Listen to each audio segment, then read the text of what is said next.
जो official certificates में नाम है। ओके। अऊज़ु बिल्लाहि मिनश शैतानिर रजीम, बिस्मिल्लाहिर रहमानिर रहीम। क़ाल रब्बि इश्रह ली सदरी व यस्सिर ली अमरी वहलुल उक़दतम मिन लिसानी यफ़क़हू क़ौली। सदक़ल्लाहुल अज़ीम। Very warm welcome and thank you very much for having me once again at Facebook, YouTube and Zoom live। तीनों चैनल इस वक्त हमने सेट किए हुए हैं, चूँकि कल हमारे साथ थोड़ा सा मिसहैप हुआ था कि हमारे दोनों तीनों चैनल्स ने सपोर्ट नहीं किया था एक ही लैपटॉप से, तो आज हमने 3 अलग-अलग चैनल जो हैं वो सेट किए हुए हैं। आई होप कि आप सब लोगों को फेसबुक फ्रेंड्स को भी सही नज़र आ रहा होगा और सुन रहे होंगे, और बाकी सारे जो हमारे पार्टिसिपेंट्स हैं उनको भी प्रॉब्लम नहीं हो रही होगी। तो आज हमारा सेशन है, ये सेशन थोड़ा सा हमने क्रिएट किया है नज़रिया ज़रूरत के तहत, क्योंकि हमने पिछले जो 17 सेशन किए थे कल से पहले तक, उसमें हमने कंसल्टिंग की मुख्तलिफ पैरामीटर्स को डिस्कस किया था, कंसल्टेंट की जो पर्सनालिटी है उसको डिस्कस किया था। फिर हमने अपने पार्टिसिपेंट्स को रिक्वेस्ट की थी कि आप हर रोज़ मैं उनको कुछ लिंक्स भेजता हूँ, कुछ वेबसाइट्स हैं, 3 बुक्स हमने शेयर की हुई हैं जो हमारे रजिस्टर्ड पार्टिसिपेंट्स हैं, उनको पूरा मटेरियल हमने भेजा हुआ है। तो 17 सेशन करने के बाद मैंने इंडिविजुअली बाय एंड लार्ज सबसे पूछा कि आपने जितनी मैंने चीज़ें आपको भेजी हैं उसको कितना रिलीजियसली पढ़ा है, फॉलो किया है, अपने होमवर्क्स किए हैं, असाइनमेंट्स की हैं। तो 17-18 लोगों में से एक दो लोग जो हैं उसको कर रहे हैं। उसके 2 रीज़न हो सकते हैं। एक तो आजकल वर्क फ्रॉम होम है और घर के काफ़ी मसाइल होते हैं, घर में डिस्टर्बेंस और डिस्टॉर्शंस काफ़ी होती हैं। दूसरा चैलेंज ये होता है कि शायद आप लोगों को ये गुमान है कि ताहिर साहब जो हैं वो चीफ कंसल्टेंट हैं, हमारे इंस्ट्रक्टर हैं, और वो हमें सारा कुछ सिखा देंगे और उसके बाद हमें एक तावीज़ दे देंगे, और उस तावीज़ के बाद हम एक सर्टिफिकेट होगा और वो सर्टिफिकेट दिखा के हम कहीं भी अपनी कंसल्टिंग जो है वो कर लेंगे। तो प्रैक्टिकली ऐसा नहीं है। प्रैक्टिकली मैं आपको गाइड तो कर सकूंगा, बाद में कोच भी कर सकूंगा, आपकी मेंटरिंग भी कर दूंगा, लेकिन आपको बाय एंड लार्ज ये सारे काम खुद करने पड़ेंगे। और मेरी ख्वाहिश ये है कि आज ये जो हमारा सेशन चल रहा है 1 महीने का 30 डेज का कोर्स है, इसके बाद आप खुद इस सेशन में अपने अपने आप को आप इस काबिल बना लें कि मेरी जगह पे बैठ के आप इसके ट्रेन द ट्रेनर प्रोग्राम कर रहे हो, और आप चीफ कंसल्टेंट बन जाएं, और आप अपने अपने एरियाज में माशाल्लाह हमारे पास एकेडेमिया का बहुत अच्छा सेगमेंट है, हमारे पास इंडस्ट्री से बहुत अच्छे लोग हैं, हमारे पास चार्टर्ड अकाउंटेंसी के चैंपियंस हैं और बैंकिंग सेक्टर से हैं। तो हमारे पास पूरी एक आप कह लें कि हायरार्की है जिसमें पूरे पाकिस्तान की ऑलमोस्ट कवरेज है, और हमारे जो फेसबुक पे और व्हाट्सएप पे जो लोग लाइव इसको देख रहे हैं उसमें से भी लोग इसमें शामिल हो सकते हैं और हमें ज्वाइन कर सकते हैं। ऑब्जेक्टिव क्या है? ऑब्जेक्टिव ये है कि आप इन सब चीज़ों को मैनेज करें और आप अपने आप को एज ए कंसल्टेंट डेवलप करें। अच्छा, जब मैंने पिछले 17 दिन का ऑडिट किया तो मुझे ये लगा कि आप लोग मेरा सेशन सुनना शुरू कर देते हैं। 1 घंटा बड़ा अच्छा सेशन होता है, क्वेश्चन बड़े ज़बरदस्त होते हैं। बाज़ औक़ात तो 1 घंटे के सेशन के बाद लिटरली 11 बजे तक हमारा 1 घंटे का सेशन 10 बजे 11 बजे तक क्वेश्चन आंसर का होता है। टॉपिक पे भी डिपेंड करता है और उस दिन जो पार्टिसिपेंट्स हैं वो किस मूड में बैठे हैं या क्या खा के बैठे हैं या चाय पी के बैठे हैं, उसके ऊपर भी डिपेंड करता है। ऑन द अदर हैंड ये इस चीज़ पे बड़ा डिपेंड करता है कि उस टॉपिक के साथ आपकी एसोसिएशन या आपकी लाइकिंग या डिसलाइकिंग होता है ना। आपको एक टॉपिक समझ आ रहा है तो आप ज़्यादा अच्छा, जैसे फर्ज करें मैं हायर एजुकेशन का टॉपिक अगर डिस्कस करता हूँ तो हमारे साथ इस वक्त 3-4 हेड ऑफ डिपार्टमेंट्स हैं इस वक्त बाय एंड लार्ज, जो मुख्तलिफ यूनिवर्सिटीज़ को हेड कर रही हैं। इत्तेफाक से चारों की चारों फीमेल हैं। डॉक्टर सोबिया ने कल ज्वाइन किया है और बाकी हमारे 2 चैंपियंस जो हैं पेशावर से हैं, एक लाहौर से हैं। सो इस सारे कॉन्टेक्स्ट में हमारे जो पार्टिसिपेंट्स हैं उनको हमने, जब मैंने एनालाइज किया तो मुझे ये अंदाज़ा हुआ कि हमें थोड़ा सा आपको एक जर्क देना है या आपको एक झंझोड़ना है कि आप कम से कम अपने आप को उस पैरामीटर से अलाइन कर लें कि जिससे आपके अंदर ये शऊर पैदा हो जाए कि आपने कंसल्टिंग कैसे करनी है, आपने ये बिजनेस कैसे लेके आना है, आपने इसको मैनेज कैसे करना है, और वो कौन से पैरामीटर्स हैं जो आपको मजबूर करेंगे, फोर्स करेंगे, आपको इक्विप करेंगे या इस काबिल बनाएंगे कि आप ये सारे काम खुद भी कर सकें। जब आप इस लेवल पे आएंगे तो फिर आपको ये सारी चीजें बहुत अच्छे तरीके से समझ भी आ जाएंगी और फिर आपको ये सारी चीजें करने का भी मजा आएगा खुद से।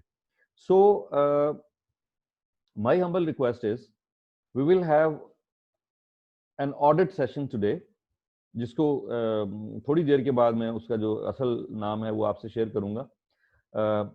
ये आपको बताएगा, या ये टॉपिक जो है जो आज हम डिस्कस करने जा रहे हैं, आज का जो सेशन है हमारा, ये आपको एक तरह से थोड़ा झंझोड़ेगा, आपको थोड़ा सा शेक करेगा और आप थोड़ा सा अपने आप को एनालाइज करेंगे कि आपने इन चीजों को किस तरह मैनेज करना है। ठीक है जी, ये सब चीजें आपने बड़े सिस्टमैटिक तरीके से अंडरस्टैंड करनी है और ये सेल्फ एक्सप्लेनेटरी है। ये जो स्लाइड है आज की पूरी प्रेजेंटेशन, ये भी मैं आपको ईमेल कर दूंगा आज के सेशन के बाद। ये आप अपने पास रखिएगा और गाहे बगाहे जब आपको जरूरत हो इसको खोल के देख लीजिएगा। इसको अपनी क्लास में आप शेयर करें, जो फैकल्टी मेंबर्स हैं, जो कॉर्पोरेट सेक्टर से लोग हैं, वो अपने ऑफिस में शेयर करें, अपने कॉलीग्स को शेयर करें, सीनियर्स को, जूनियर्स को। सो आज हमने इसको डेवलप करना है, आज हमने ये इस्टेब्लिश करना है कि आपने अगर कोई चीज अचीव करनी है, अगर आपने कामयाब होना है जिंदगी में, अगर आपने सक्सेस लेनी है, तो उस सक्सेस में कौन सी चीजें हैं जो आपको पिवटल रोल अदा करती हैं। ठीक है जी, तो एक हमारी प्रेजेंटेशन है जिसको हम मैं यूजुअली कोई भी वर्कशॉप चाहे 5 दिन की हो, 1 दिन की हो, 3 दिन की हो, उसके बिल्कुल स्टार्ट में जब इंट्रोडक्शन हो जाता है सारे ऑडियंस का, तो मैं ये करता हूँ। मैंने इसको मिस कर दिया था, मैंने कहा था, मेरा ख्याल था कि शायद ये हमें इसकी जरूरत नहीं पड़ेगी और हम इसके बगैर जो अपना असल टॉपिक है, जो सिस्टमैटिक कंसल्टिंग का जो हमारा प्रोजेक्ट है, पहले हमने कंसल्टेंट बनना कैसे है, फिर हमने टर्न अराउंड मैनेजमेंट की कंसल्टिंग कैसे करनी है। उसमें हमने डिफरेंट 13 सेक्टर्स हमारे जो हैं, जिसमें हायर एजुकेशन हमने डिस्कस कर लिया था, हेल्थ सेक्टर हमने डिस्कस करना था, जो गुज़िश्ता कल हमारा टॉपिक होना था, लेकिन हमने उसकी बजाय ये वाला टॉपिक चूज किया है। और आज कल भी हमने इसको डिस्कस किया था, लेकिन कल हमारे बहुत सारे पार्टिसिपेंट्स रह गए थे। आज हम इसको रिपीट कर रहे हैं और जिन पार्टिसिपेंट्स ने कल डिस्कशन सुन ली थी, उनसे मेरी रिक्वेस्ट होगी कि वो बोर फील ना करें, बल्कि अच्छा है कि कुछ क्वेश्चन या कुछ चीज़ें उनके जहन में आई हों, उनको वो अच्छे तरीके से आज दूसरे पार्टिसिपेंट्स के साथ शेयर कर लें, तो ज़्यादा बेहतर हो जाएगा।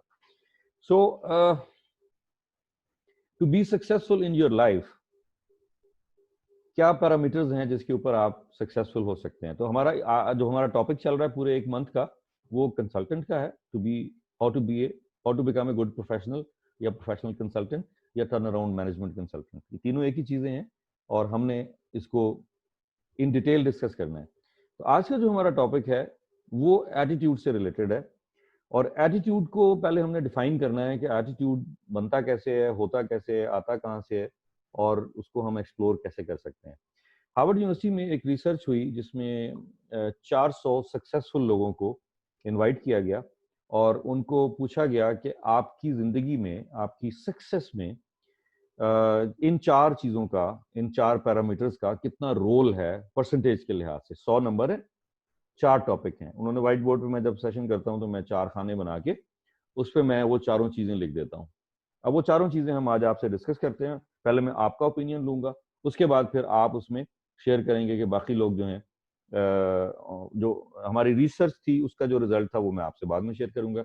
जो पार्टिसिपेंट्स कल सेशन में थे उन्होंने सारा सुन लिया था, तो वो अगर उसमें ना पार्टिसिपेट करें तो टाइम बच जाएगा हमारा। और दूसरा ये कि बाकी लोग जो है जरा उनकी जो जहनी कैफियत है उसका भी अंदाजा हो जाएगा। So there are 4 parameters. First one is to be successful in your life, there might be education, जिसका रोल हो सकता है, आपने पीएचडी की है या आपने एमबीए किया है या आपने जो भी एजुकेशन ली है। दूसरे नंबर पे आपका नॉलेज हो सकता है। तीसरे नंबर पे आपका हार्ड वर्क हो सकता है कि आपने कितनी मेहनत की है इस टॉपिक को, इस जिंदगी को या इस सक्सेस को हासिल करने के लिए, इसको मटेरियलाइज करने के लिए, मैनेज करने के लिए, एग्जीक्यूट करने के लिए। ठीक है। और चौथा हमारा जो टॉपिक है वो एटीट्यूड का है कि एटीट्यूड की कितनी इंपॉर्टेंस होनी चाहिए। सो चारों चीजों की इंपॉर्टेंस को रख के 400 सक्सेसफुल लोगों को एक हॉल में बिठा के और उनसे लिया गया कि आप के नज़दीक इन चारों चीज़ों का 100 नंबर अगर हों तो आप इसमें से कितने नंबर एजुकेशन को देंगे? आप सब लोग भी अपने अपने नंबर नोट कर लीजिए। पहला जो हमारा चार्टर है वो एजुकेशन है, दूसरे नंबर पे नॉलेज है, तीसरे नंबर पे हार्डवर्क है और चौथे नंबर पे एटीट्यूड है। ठीक है जी। तो हमारा जो ये वाला सेगमेंट है, इसमें मैं थोड़ी सी 2 स्लाइडें अभी डिस्कस करूंगा आपसे। आपने अपने जहन में अब से ऑनवर्ड ये बना लेना है कि आपने इस सारे प्रोसेस में एजुकेशन को कितने नंबर देने हैं 100 में से परसेंटेज में, उसके बाद जितने बचते हैं उसमें से नॉलेज को कितने नंबर देने हैं, उसके बाद हार्डवर्क को कितने नंबर देने हैं, और चौथा जो हमारा खाना है वो एटीट्यूड का है। ठीक है जी। आप इसको जरा अपने जहन में एक स्केच कर लीजिए, नंबर दे दीजिए। मैं थोड़ा सा आगे चलता हूँ। स्लाइड आपको नजर आ रही है। तालीम से ज्यादा हमारा रवैया अहम होता है, क्योंकि बाज़ औक़ात हमारी तालीम नाकाम हो जाती है और हमारे रवैये ही हमारे मामलात को सुधारते हैं। ये बड़ी जेनेरिक किस्म की एक स्टेटमेंट है। इसको जब हम डिस्कस करते हैं इस आलम में, तो इसकी बड़ी इंपॉर्टेंस है। उसको अगर मैं मैप करूं, अशफाक अहमद साहब की ये वाली स्लाइड भी डिस्कस कर लें, फिर मैं आगे बात करता हूं। मुसलमानों के ना रुकने वाले जवाल की वजह ये ही है कि हमने आसानियां तकसीम करने की बजाय रुकावटें खड़ी करने का फन सीख लिया है। हमें बड़े एग्रेसिवली लोगों के लिए आसानियां पैदा करनी है, लोगों के लिए सहूलतें पैदा करनी है, एक दूसरे को सपोर्ट करना है, तब हम सक्सेसफुल हो सकते हैं। ठीक है जी। उसके बाद मैं मिसाल हमेशा परफॉर्म करके देता हूं जब किसी वर्कशॉप में, लाइव वर्कशॉप हमारी हो रही होती है, कि 2 ग्लास पानी लेता हूं मैं, एक में खौलता हुआ गर्म पानी होता है और एक में ठंडा पानी होता है फ्रिज का। दोनों में टी बैग डाल देते हैं। जब हम दोनों में टी बैग डाल देते हैं तो फिर हम लोगों से पूछते हैं, आफ्टर से 30 सेकेंड्स उसको शेक करते रहते हैं, 30 सेकंड के बाद किस ग्लास में पानी का कलर चेंज होना शुरू हो जाएगा। तो मैं लोगों से पूछता हूँ कि अच्छा ये बताइए इसमें से किस ग्लास में गर्म पानी है। तो चाहे 1100 लोगों का हाईएस्ट मैंने जो हॉल अभी तक अटेंड किया है जीसी यूनिवर्सिटी फैसलाबाद में, जीसी वेमेन यूनिवर्सिटी में, तो 1100 लोग थे। मेहरान यूनिवर्सिटी में 850 लोग थे, और 300, 400, 320, 350, 450, 20, 25, 30 की जो वर्कशॉप हमारी कमर्शियल कॉर्पोरेट वर्कशॉप होती है उसके अंदर भी, तो लोग दूर से मुझे बता देते हैं कि जनाब ये राइट हैंड वाले में आपके गर्म पानी है। अभी आपको कैसे पता चला? कि जी उसके अंदर कलर बड़ी जल्दी निकल आया उसका। तो ये फिनोमिना जो है ये सिंबॉलिक है, जो मैंने कल भी शेयर किया था, आज भी मैं शेयर कर रहा हूँ, कि टी बैग का फिनोमिना जो है ये हमारे लिए है। हमारी पर्सनैलिटी जो है वो टी बैग की तरह है। अगर हम आपको गर्म पानियों में डालेंगे, आप एफर्ट्स करेंगे, मेहनत करेंगे, स्ट्रगल करेंगे, या खुदा न खासा जैसे आजकल कोविड-19 की सूरत हाल है, ये हमारा कोर्स भी उसी की एक ऑफशूट है, हमने उसी की वजह से ये कोर्स शुरू किया है। तो उस रीजन में आपके ऊपर ये हालात क्या असर डालते हैं। ठीक है, जिस तरह हमने एक वर्कशॉप की है जिसमें उबला हुआ पानी उबलने के लिए रखा हुआ है, उसमें आप गाजर भी डाल देते हैं, उसमें आप कॉफी बीन्स भी डाल देते हैं, और उसमें आप एक अंडा भी डाल देते हैं। तो आपके ख्याल में इन तीनों चीजों की जो फिजिकल शक्ल है वो चेंज हो जाएगी। गाजर जो है वो बॉयल होके पहले सख्त होती है, वो बहुत सॉफ्ट हो जाएगी। अंडा जो है वो पहले लिक्विड शक्ल में होता है, वो हार्ड शक्ल में आ जाएगा, सख्त हो जाएगा। और कॉफी बीन्स जो हैं वो पहले सिंपल कॉफी बीन्स हैं, वो भी बहुत अच्छी खुशबू देते हैं। मैंने अपने बैग में, जो मेरा लैपटॉप का बैग है, उसमें भी थोड़े से रखे हुए हैं। जब दिल करता है तो मैं उसको सूंघ लेता हूँ।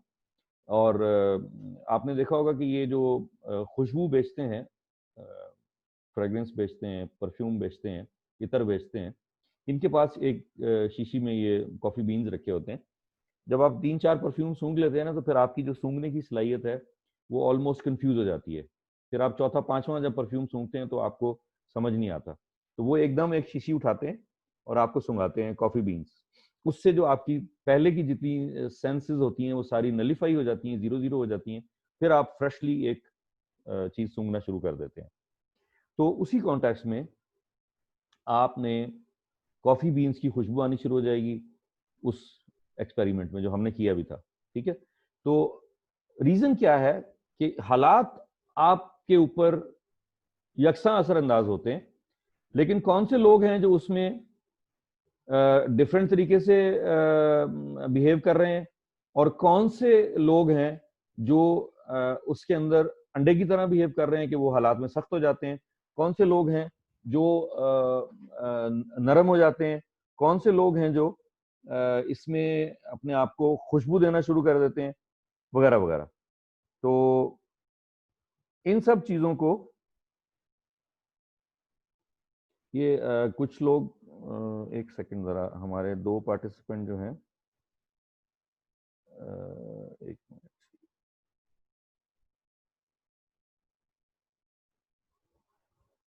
मैं दो पार्टिसिपेंट्स हमारे रह गए हैं, उनको ले लूं।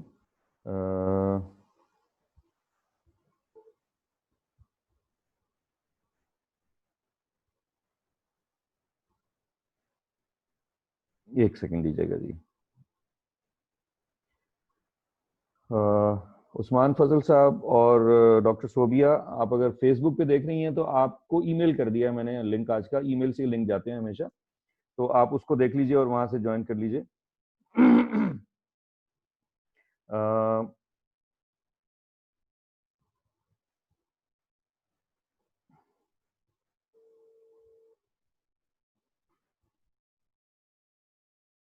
एक मिनट दीजिए।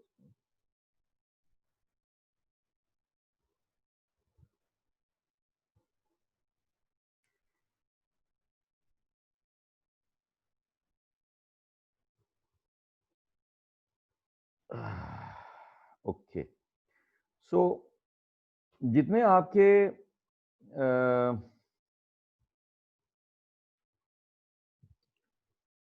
कैफियत है, आपके हालात हैं, आपकी सिचुएशन है, आपके ऑफिस में, घर में, फैमिली में, मुल्क में, कौम के साथ, उसमें आप किस तरह बिहेव करते हैं, आप किस तरह परफॉर्म करते हैं, ये आपको देखना पड़ेगा, आपको चेक करना पड़ेगा, और आपको इन तीनों जो हमने इंग्रेडिएंट्स डाले हैं, उन इंग्रेडिएंट्स के मुताबिक इसको मैनेज करना पड़ेगा। बेटा मुझे एक वो हैंड्स फ्री ला के देना ज़रा, मुझे माइक ज़रूरत है एक दूसरे लैपटॉप।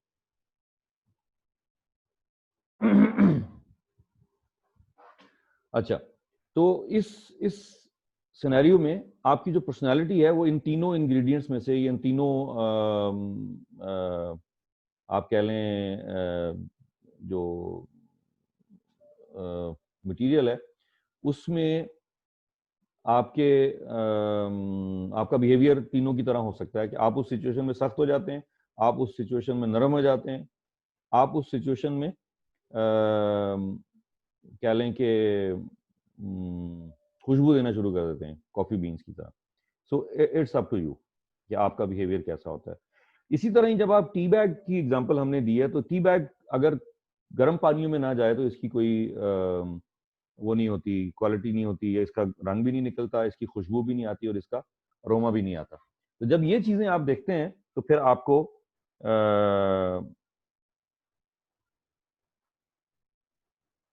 पता चलता है कि ये क्या हो रहा है। मेरे ख्याल हमारे दोनों पार्टिसिपेंट्स जो हैं उनको ईमेल समहाउ नहीं मिली।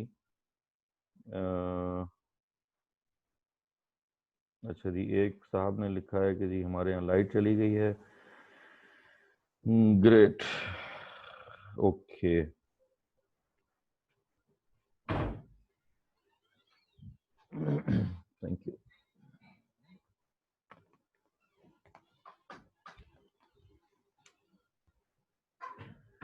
जी। फेसबुक पे आवाज़ सही नहीं जा रही है, इसलिए उस्मान अफजल साहब कह रहे हैं कि जी मुझे ईमेल नहीं मिल रही। अच्छा जी, मैं एक सेकंड जी उनको ईमेल यहाँ से फॉरवर्ड कर देता हूँ। एक सेकंड दीजिएगा, दो लोग हमारे रह गए हैं, कल भी काफ़ी लोग रह गए थे।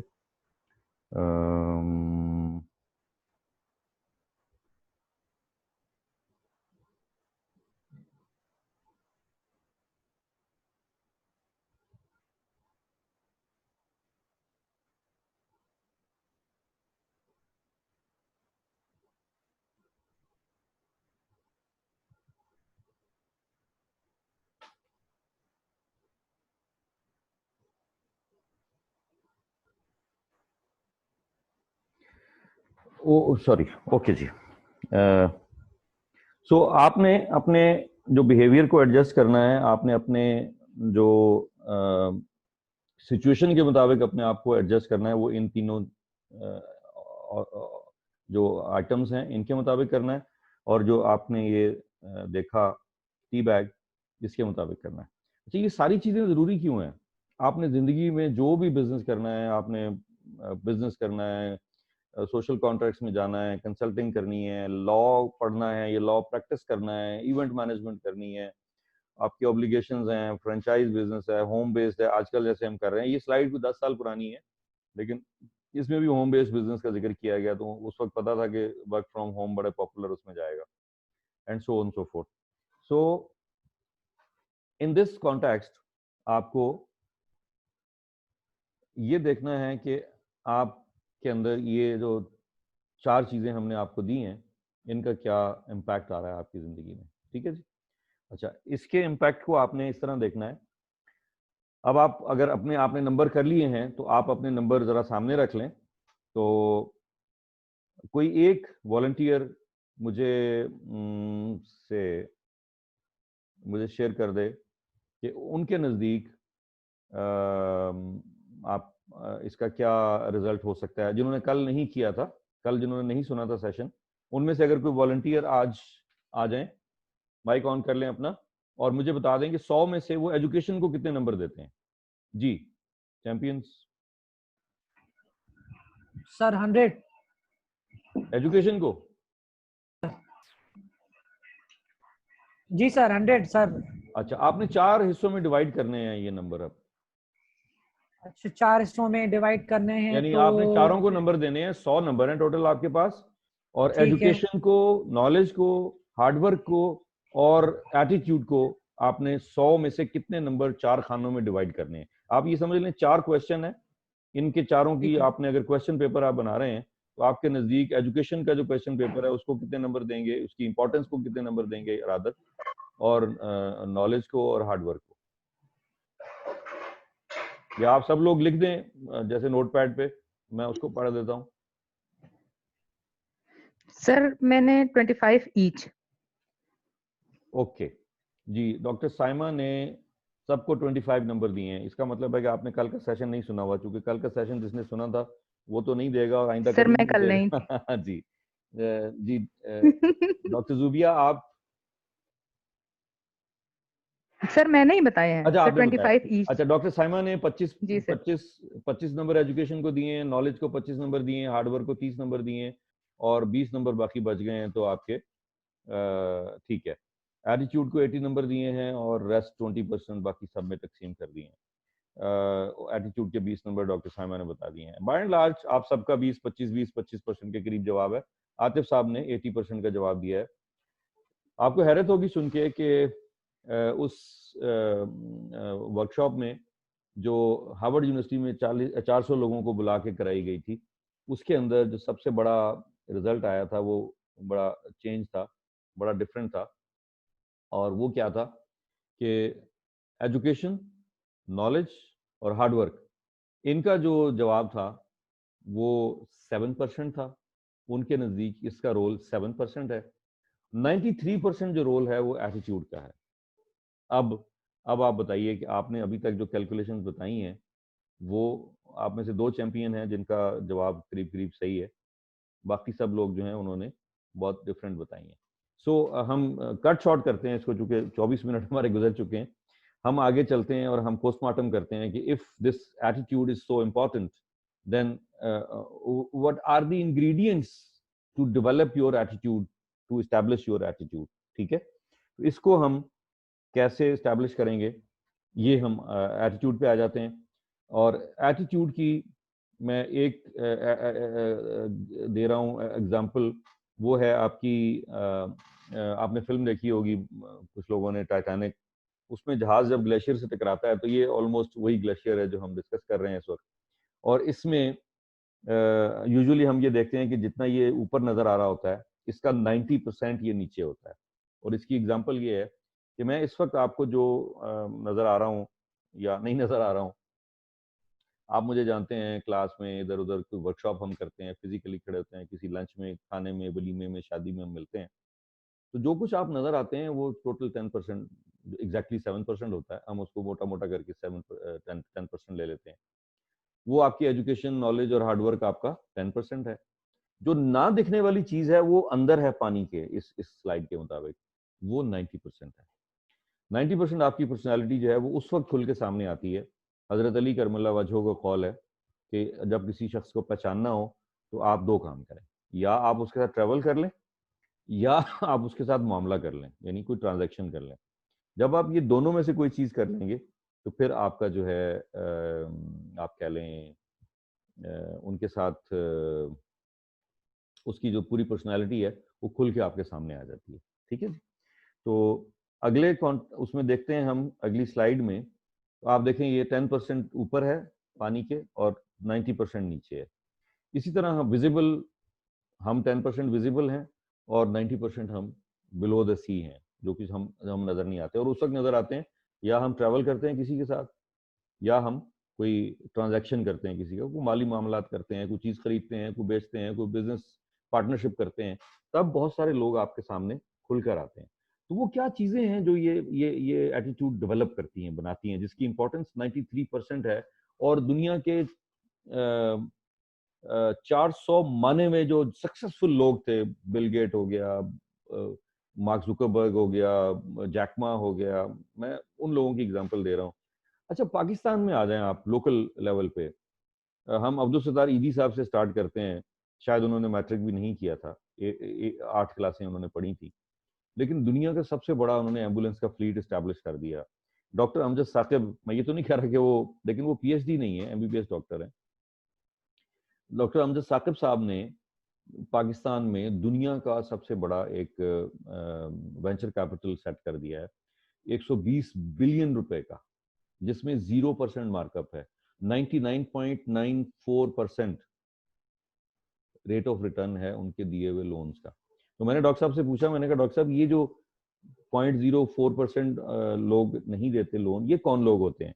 तो डॉक्टर साहब बड़े उससे बड़ी अफसुर्दगी के साथ फरमाने लगे कि ताहिर साहब, हमने ये वो लोग हैं, हमने अपने चार्टर में, अपने आइन में ये रखा हुआ है कि जो लोग during the period of this loan, जो कि हम कर्ज हसना देते हैं, अगर आप वापस कर सकते हैं तो ठीक है, अगर आप नहीं कर सकते तो कोई बाइंडिंग नहीं है आपके ऊपर, आपने लिटरली वापस नहीं करना। मस्जिद के अंदर बैठ के, इनके ऑफिस सारे मसाजिद में है, मस्जिद के अंदर बैठ के इस लोन की डिसबर्समेंट होती है, और उसके जो गवाह हैं वो भी मस्जिद के मोहल्ले के लोग होते हैं, गांव के लोग होते हैं, या उस कॉलोनी के, उस कस्बे के लोग होते हैं। ये एटीट्यूड जहांगीर खान का देखें आप, 555 कंसेक्यूटिव मैच जीते हैं। फिर हम थोड़े से पॉलिटिक्स की बात करते हैं, लेकिन बगैर किसी पार्टी की अच्छाई या बुराई बयान किए हुए।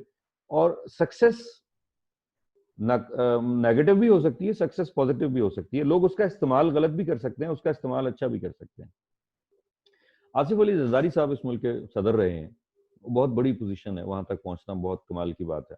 उन्होंने इस मुल्क की उस वक्त की सबसे बड़ी पार्टी जो थी उसकी जो चेयरपर्सन थी, उनसे शादी की, उसकी जो पूरी प्रोसेसिंग थी, मैं अगेन नेगेटिव और पॉजिटिव की बात नहीं कर रहा, बट मैं उस प्रोसेस की बात कर रहा हूँ, उनकी क्या क्वालिफिकेशन थी। उसके बाद मियां नवाज शरीफ साहब 3 टाइम प्राइम मिनिस्टर हैं, ठीक है, उनकी क्या क्वालिफिकेशन थी। और उन सब चीजों के साथ उनके अंदर क्या ऐसी चीज है, मलिक रियाज साहब को देख लें, मलिक साहब की क्या क्वालिफिकेशन है और उन्होंने क्या चीजें अचीव की। अगेन मैं नेगेटिव और पॉजिटिव की बात नहीं कर रहा हूं आपसे, ट्राई टू अंडरस्टैंड कि हमारा एम्फेसिस क्या है या हमारा टॉपिक क्या है। अब इन सब चीजों के, पाकिस्तान के लोग हैं, हम सब इनको रोज देखते हैं पिछले 20, 25, 30 साल से, जो भी हमारा लाइफ स्पैन है। मैं 57 का हूं, आप में से कुछ लोग 25-26 के हैं, कुछ लोग 30-35 के हैं, कुछ लोग 40-45 के हैं। आप सब लोग अपनी जिंदगी में इन सारे लोगों को सुन के आ रहे हैं, देख के आ रहे हैं, चीजें मैनेज करके आ रहे हैं। तो आपके ख्याल में इन सब लोगों को क्या चीजें हैं इनके पास कि उन्होंने 3 दफा प्राइम मिनिस्टर बन गए, एक साहब सदर बन गए, एक साहब ने एशिया की सबसे बड़ी हाउसिंग सोसाइटी कह लें या रियल स्टेट टाइकोन बन गए। अब्दुल सत्तार ईदी साहब ने चैरिटी में या फिलॉन्थ्रोपी में अपना नाम बना लिया। तो उसके बाद ये जो है आपके डॉक्टर अमजद साकिब साहब जो हैं, उन्होंने दुनिया का सबसे बड़ा फंड क्रिएट कर दिया है। पिछले साल उनको अवार्ड मिला है पूरी दुनिया में वर्ल्ड इकोनॉमिक फोरम की तरफ से। अब हम एनालाइज करना चाह रहे हैं कि इन इन लोगों के अंदर जो पाकिस्तान के हमने डिस्कस किए हैं, अगर आप ग्लोबली डिस्कस करते हैं तो जैक मा हो गए या आपके बिल गेट हो गए या इन सब चीजों के अंदर, सब लोगों के अंदर वो कौन सी ऐसी चीजें हैं जो इनको मुनफरिद करती हैं बाकी लोगों से। ये हमने सर्टन कर लिया कि इसका रोल एटीट्यूड का है और एटीट्यूड का परसेंटेज 93% है। 93% में जब हम डिस्कस करते हैं तो फिर हम देखते हैं कि क्या चीजें हो सकती हैं। 80-20 रूल फर्क है, वो और चीज है, वो मैं आपसे शेयर करूंगा किसी और दिन। वो एक खास वक्त के लिए मैंने रखा हुआ है, और वो माँ और बाप और बेटी की जो स्टोरी है सुबह नाश्ते की टेबल पे, वो 80-20 वो वाला रूल है जो बहुत जबरदस्त है, उसको हम अलग से डिस्कस करते हैं। बट वो हालात के मुताबिक रिएक्ट करने में बिल्कुल वही काम आता है। अच्छा, उसके बाद आप देखें तो हमारी नेक्स्ट स्लाइड जो है, हम देखते हैं कि ये बनता किन चीज़ों से है। ये हमारी स्लाइड है जिसके ऊपर हमने अब पूरी नेक्स्ट 15 मिनट की डिस्कशन इसी के ऊपर करनी है। आपका एटीट्यूड जो है वो 6 चीज़ों से मिलकर बनता है। वो 6 चीज़ें जो हैं उसमें पहली चीज़ आपकी वैल्यूज़ हैं, दूसरी चीज़ आपके स्टैंडर्ड्स हैं, तीसरी चीज़ आपकी जजमेंट्स हैं, चौथी चीज़ आपके मोटिव्स हैं, पांचवी चीज़ आपके एथिक्स हैं, और छठी चीज़ जो है आपका बिलीफ सिस्टम है। मैं ये आज का सेशन इसलिए कर रहा हूँ कि पिछले 17 सेशंस में मेरे जो बड़े ऑनरेबल पार्टिसिपेंट्स हैं, माशाल्लाह उसमें पीएचडी हैं 4 लोग, माशाल्लाह उसमें बड़े बड़े चैंपियंस हैं, अपने अपने काम के माहिर हैं।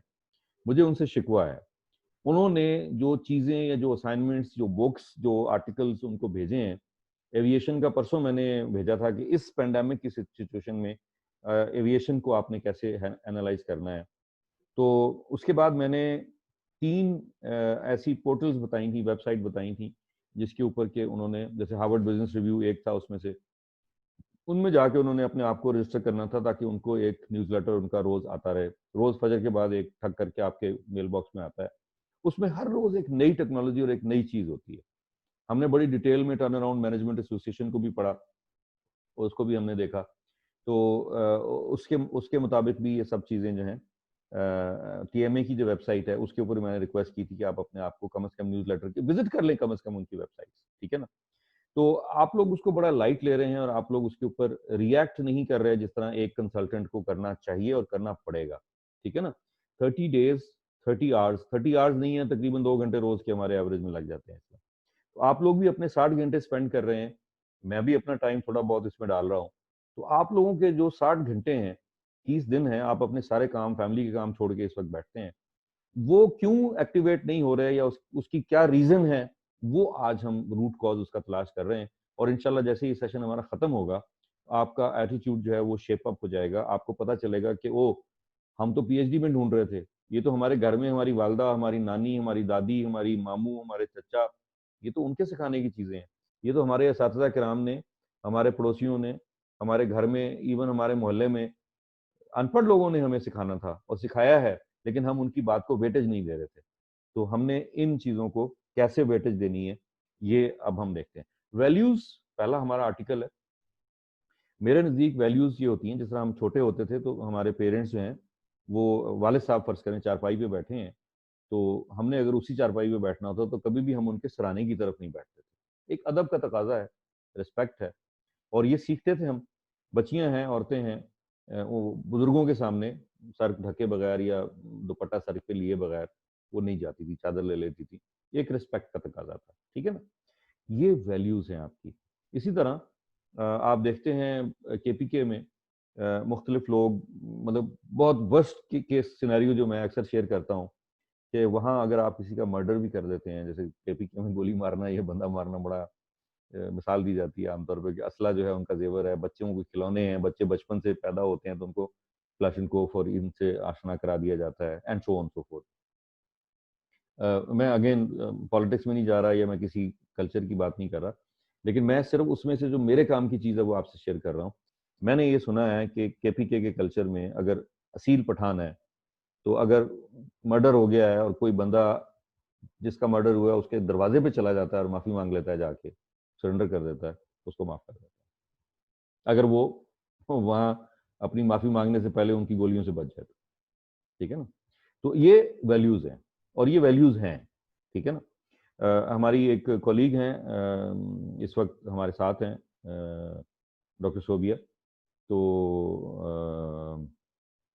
उन्होंने नहीं, डॉक्टर शोबिया नहीं, उन्होंने हमें ज्वाइन किया एक इवेंट के लिए। कल भी मैंने जिक्र किया था उसका। तो हम 5 लोग थे, एक यूनिवर्सिटी के विजिट पे गए हुए थे। तो उन 5 लोगों में she was the only lady. तो हमने उनको ऑफर किया कि जी खाना शुरू करने लगे। तो हमने कहा जी पहले आप ले लीजिए खाना। तो शी सेड कि सर मैं केपीके से हूँ, मेरा जो ताल्लुक है, और हमारी फैमिली में खवातीन जो है वो खाना आखिर में लेती हैं, पहले जो मर्द हजरात बैठे होते हैं वो खाना लेते हैं। मेरे लिए वो बड़े मेरे नॉलेज में इजाफा था। अगेन कट इट शॉर्ट, ये वैल्यूज आपकी आपका एटीट्यूड शेप अप करती हैं, जिसकी काउंटिंग जो है वो 93% है। 400 सक्सेसफुल लोगों ने जो अपना लाइफस्टाइल सक्सेस बताया, उसके अंदर ये 6 चीजें, उसमें से पहली चीज जो है वैल्यूज हैं। ये बाजार से नहीं मिलती, कहीं से खरीदी नहीं जा सकती, कहीं से सीखी नहीं जा सकती, अपने घर से, अपनी फैमिली से, अपनी सोसाइटी से आपको मिलती है। आपके असातिज़ा किराम आपको सिखाते हैं बहुत सारी चीजें, जिसको कि आप लोग छोड़ देते हैं, भूल जाते हैं। नेक्स्ट है आपके स्टैंडर्ड्स। आपके जो मेंटल स्टैंडर्ड्स हैं, आप अपनी चीज़ों को कहाँ वैल्यू करते हैं, कहाँ प्लेस करते हैं, ये स्टैंडर्ड्स आपके जो हैं ये आपकी एटीट्यूड को शेप अप करते हैं। ठीक है ना। आप कितने अरफा व आला सोचते हैं, आप किन अक़दार को सामने रखते हैं, किन अक़दार को आप वैल्यू देते हैं, ये आपका स्टैंडर्ड्स। हर मुल्कों के फ़र्क हैं, हर शहर के फ़र्क हैं, हर फैमिली के फ़र्क हैं, हर गाँव के, हर शहर के, देहात के। कुछ चीज़ें तो उनके उनके साथ मंसूब हैं। ठीक है ना, अच्छी हैं या बुरी हैं, लेकिन वो जैसी भी स्टैंडर्ड्स हैं वो आपके एटीट्यूड को शेप अप करते हैं। उसके बाद तीसरी चीज़ आपकी जजमेंट्स हैं। आपकी जजमेंट्स, मैंने मिसाल दी कि माशाल्लाह लगता है, तो मैं एक स्टेटमेंट देता हूँ। जैसे आजकल हायर एजुकेशन इस वक्त बड़ी पॉपुलर है, मुल्क में 217 यूनिवर्सिटियाँ बन गई हैं, 450 कैंपसेस हैं, फैकल्टी मेंबर्स की सैलरीज बहुत अच्छी हो गई हैं, 30-35-40 हज़ार रुपए से इस वक्त 2, ढाई, 3 लाख, 3.5 लाख, 4 लाख, 4.5 लाख, 6.5 लाख तक लोगों की सैलरीज हैं। प्राइवेट सेक्टर में ज़्यादा अच्छी हैं, गवर्नमेंट सेक्टर में ज़रा कम है, लेकिन गवर्नमेंट सेक्टर में आजकल कोई इशू नहीं है, किसी की नौकरी को खतरा नहीं है। प्राइवेट सेक्टर में जिस वक्त सैलरीज ज़्यादा थी तो उनके रिस्क भी ज़्यादा हैं। आजकल बहुत सारी यूनिवर्सिटियाँ जो हैं वो भी लोगों को फारिग कर रही हैं। तो जजमेंट्स मैं देने लगा हूँ एक, पाकिस्तान ये जो हायर एजुकेशन का जो जितना उरूज आया है, ये मार्शल में आया है। अगेन मैं मार्शल को सपोर्ट नहीं कर रहा, मैं सिर्फ एक जजमेंट दे रहा हूँ। जजमेंट्स आपके एटीट्यूड को शेप अप करती हैं। अच्छा, मैं एक जजमेंट दे रहा हूँ कि जितनी भी तरक्की हुई है मुल्क में, अयूब खान साहब के ज़माने में डैम्स बने, मिराज बने, चीज़ें बनी, डॉक्टर महबूब हक ने दबा के अपना काम किया, पंचशाला मंसूबा पाकिस्तान को दिया, कोरिया को दिया, इवन इंडिया ने भी हमारे पंचशाला मंसूबे के ऊपर काम किया हुआ है। हमारा मंसूबा उन्होंने चुरा के या जैसे भी लेके, उस ज़माने में तो खैर इतनी हमारी उनके साथ नहीं होती थी। 65 की लड़ाई हमारी सबसे बड़ी लड़ाई थी जो बाद में हुई। तो हमारा जो जजमेंट्स हैं कि मार्शल लॉ में तरक्की हुई। अगेन आप डिसएग्री कर सकते हैं, मेरी जजमेंट हो सकती है, आपकी अलग हो सकती है। मेरी इसलिए हो सकती है कि मैंने सारी ज़िंदगी फ़ौज की दाल खाई है, मैं फ़ौज के ज़ेर असर रहा हूँ। अगेन मैं समझाने की खातिर बात कर रहा हूँ। एक पॉलिटिशियन का बेटा है जिनकी 3 नस्लों से लोग पॉलिटिक्स में काम कर रहे हैं, तो उसके नज़दीक जमहूरियत सबसे बड़ा वो है, इदारा है या एक प्रोसेस है। और एक साहब ने तो ये भी कहा कि जमहूरियत सबसे बड़ा इंतकाम है, और वो ले भी रहे हैं पूरी कौम से। पिछले 12 साल हो गए हैं कौम से इंतकाम लिया जा रहा है जमहूरियत के नाम पे, और शायद सही भी है। अगेन ये जजमेंट हर एक की फ़र्क हो सकती है। इसी तरह एक बड़ा हम्बल किस्म का पोएट है, राइटर है, कोई खातून है जो लिखती हैं, नसर निगार हैं, ड्रामा निगार हैं, उनकी अपनी जजमेंट हो सकती है डिक्टेटरशिप के दौर के लिए और बाकी जो एरियाज़ हैं उनके अदवार के लिए। इन सब चीज़ों के साथ आप जब एनालाइज करते हैं जजमेंट्स को, फ़र्क होती हैं। लेकिन मेरी अगर फ़ौज की जजमेंट है, एक सियासतदान के बेटे की सियासतदान की जजमेंट है, और एक अदीब जो हैं उनकी अपनी जजमेंट है, 100 साल के बाद जो किताब लिखी जाएगी आज के दौर में, उसमें इन तीनों लोगों ने अपने जो कमेंट्स या अपनी जजमेंट्स दी होंगी, वो लिखी गई होंगी कागज़ पे, उसकी वैल्यू होगी। और वो जो भी होंगी, मैं अगेन अच्छी या बुरी की बात नहीं कर रहा हूँ। ये जजमेंट्स आपके एटीट्यूड को शेप अप करती हैं, जो भी आपकी जजमेंट्स हैं। उससे अगला टॉपिक है हमारा मोटिव्स। बहुत इंपॉर्टेंट चीज है। आपका ये सेशन अटेंड करने का मोटिव फर्क है सबका। किसी को सिर्फ सर्टिफिकेट चाहिए, किसी को सिर्फ लेक्चर चाहिए, किसी को सिर्फ किताबें चाहिए, किसी को कुछ भी नहीं चाहिए कि चलो यार ताहिर साहब लेक्चर दे रहे हैं तो सुन लेते हैं। किसी को एक सेकेंड, किसी को उसमें से वाकई कंसल्टेंट बनना है, नॉलेज बनना है। और एक डॉक्टर साहब ने हमें ज्वाइन किया परसों, उनका जो ऑब्जेक्टिव है वो ये है कि मुझे एक टास्क मिला हुआ है अपनी यूनिवर्सिटी की तरफ से और मुझे एक कंसल्टिंग करके दिखानी है। तो मेरे नज़दीक इससे बेहतर मेरे पास कोई इलाज नहीं था कि मैंने फेसबुक पे देखा कि आप ये सेशन करवा रहे हैं, तो मैंने कहा मैं आपको ज्वाइन कर लूँ। तो आप सबके जो मोटिव्स हैं वो फर्क है। अच्छा, कम टू माई सेल्फ। मेरा मोटिव ये भी हो सकता है कि मैंने आपसे फीसें लेनी है और पैसे कमाने हैं, जो कि है, कह सकते हैं आप। मेरा मोटिव ये भी हो सकता है कि जो मेरे पास यहाँ पे है उसको मैं लोगों में शेयर कर दूं, इंसानियत में शेयर कर दूं, उससे लोगों को बेनिफिट मिल जाए। मेरा ये भी हो सकता है कि चलो यार फेसबुक पे थोड़ी वाहवाह होगी, लोग देखेंगे, मेरी मशहूरी होगी। ये मोटिव है सारे। अब इसमें से मैं किस मोटिव के थ्रू ये काम कर रहा हूँ, वो जो भी मोटिव होगा, इन्नमल अमालु बिन्नियात, उस मोटिव के साथ ये हमारी चीजें जो हैं ये आगे चलेंगी और मेरा एटीट्यूड शेप अप होगा। और मेरे दिल में जो चीज है वो आप तक पहुंचेगी डायरेक्टली और इनडायरेक्टली। उसमें आप देखेंगे कि मेरे मोटिव जो हैं वो फिर आपकी इन चीजों पे क्या असर डालते हैं। एथिक्स बड़ी मजेदार चीज है। आपके जो अखलाकियात हैं, आपकी जो तवज्जो है टुवर्ड्स द सोसाइटी, घर में मसलन कुछ घरों में ये कॉन्सेप्ट है कि अगर आपके दरवाजे पे आके कोई घोड़े पे भी बैठा हो बंदा और वो आपसे कुछ मांगे, क्योंकि वो चल के आपके दरवाजे पे आ गया और उसने दस्तक दे दी है, तो आप पे लाजिम है कि आप उसकी हेल्प करें, चाहे वो घोड़े पे बैठ के क्यों ना आया हो। ठीक है ना, ये एक फिलोसफी है। आजकल के आपने देखा होगा फकीर हैं, फिरते हैं, हट्टे कट्टे होते हैं, वो गधा गाड़ी पे बैठे होते हैं, दो बच्चे लटाए हुए होते हैं, या सारा दिन, अब ये उनका प्रोफेशन है। उसमें और जो घोड़े वाली एग्जांपल है उसमें फर्क है। तो आपने एथिक्स को मैनेज करना है कि एथिक्स क्या चीजें होती हैं।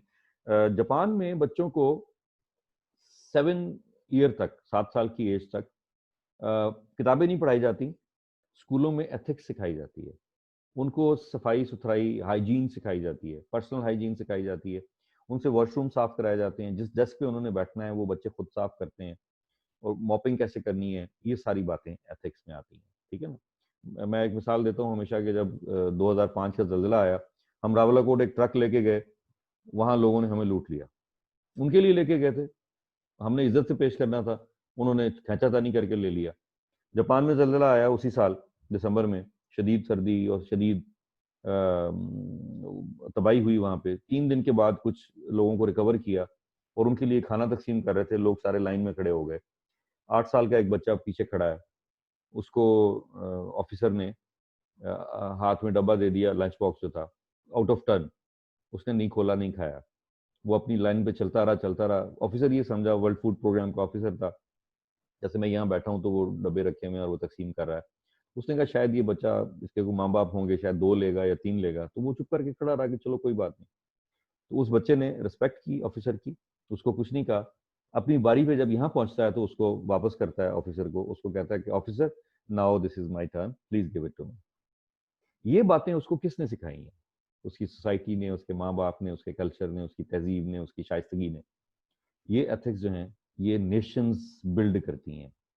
ये एथिक्स जो हैं, ये पांचवी चीज जो है, ये आपके एटीट्यूड को शेप अप करती है। अगर आपका इन 5 चीजों का अमल दखल आपके एटीट्यूड पे है तो फिर आप सक्सेसफुल हैं, आप उन 400 लोगों में हैं जिन्होंने ये इजाद की है, डिस्क्लोज की है, डिस्कवर की है। ठीक है।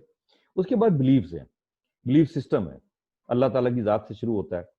वैसे मेरा बिलीव बचपन से ये है और आई मीन इट, अल्लाह सुब्हाना ताला ने कहा है कि मैंने तुम्हें पैदा किया है, तुम्हारा रिज्क मेरी जिम्मेदारी है, मैं तुम्हें रिज्क दूंगा। ये मेरा बिलीफ सिस्टम है। अगर आप इस पे बिलीव करते हैं तो फिर आपको किसी शय की फिक्र नहीं होनी चाहिए। मेरा दूसरा बिलीव है, अल्लाह सुब्हाना ताला ने कुरान पाक में फरमाया कि मैंने बीमारी बाद में बनाई है, मैंने उसकी शिफा पहले बनाई है। कुरान कहता है, मैं नहीं कहता, अल्लाह की किताब कहती है। उस कॉन्टेक्स्ट में मैं मान ही नहीं सकता कि दुनिया में किसी भी बीमारी का इलाज नहीं है। अगेन बिलीफ सिस्टम है आपका। आप देखें पूरी दुनिया में हर जगह पे हाई फाई हॉस्पिटल नहीं है, हर जगह पे वेंटिलेटर्स नहीं है, हर जगह पे इवन हकीम नहीं है, लेकिन लोग जिंदा हैं, अल्लाह की मखलूक जिंदा है। वो कोई ना कोई टूना टोटका जो भी वो करके करते हैं, बिलीफ सिस्टम के ऊपर वो अपने आप को एडजस्ट कर लेते हैं, ठीक है ना। और शिफा भी मैं आपको ये भी बता दूं, शिफा दवाई में नहीं है, किसी गोली में, टैबलेट में और उसमें इंजेक्शन में नहीं है। शिफा अल्लाह के हाथ में है। जिस तरह रिज्क अल्लाह ने अपने हाथ में रखा हुआ है, शिफा भी अल्लाह ने अपने हाथ में। कोशिश करने का हमें हुक्म दिया है, हिलने जुलने का हमें हुक्म दिया है। लैसल इंसाना इल्ला मा सआ, अल्लाह सुब्हानहू तआला ने फरमाया कि मैं इंसान को उतना ही देता हूँ जितना वो मेहनत करता है, कोशिश करता है। इसके 2-3 मतलब निकलते हैं, जिस तरह भी आप तशरीह कर लें। जितनी मेहनत करेगा उतना दूंगा, जो मेहनत करेगा उसको दूंगा, ठीक है ना, वगैरह वगैरह। तो आप जितनी मेहनत करेंगे वो डायरेक्टली प्रोपोर्शनल है आपकी सक्सेस पे।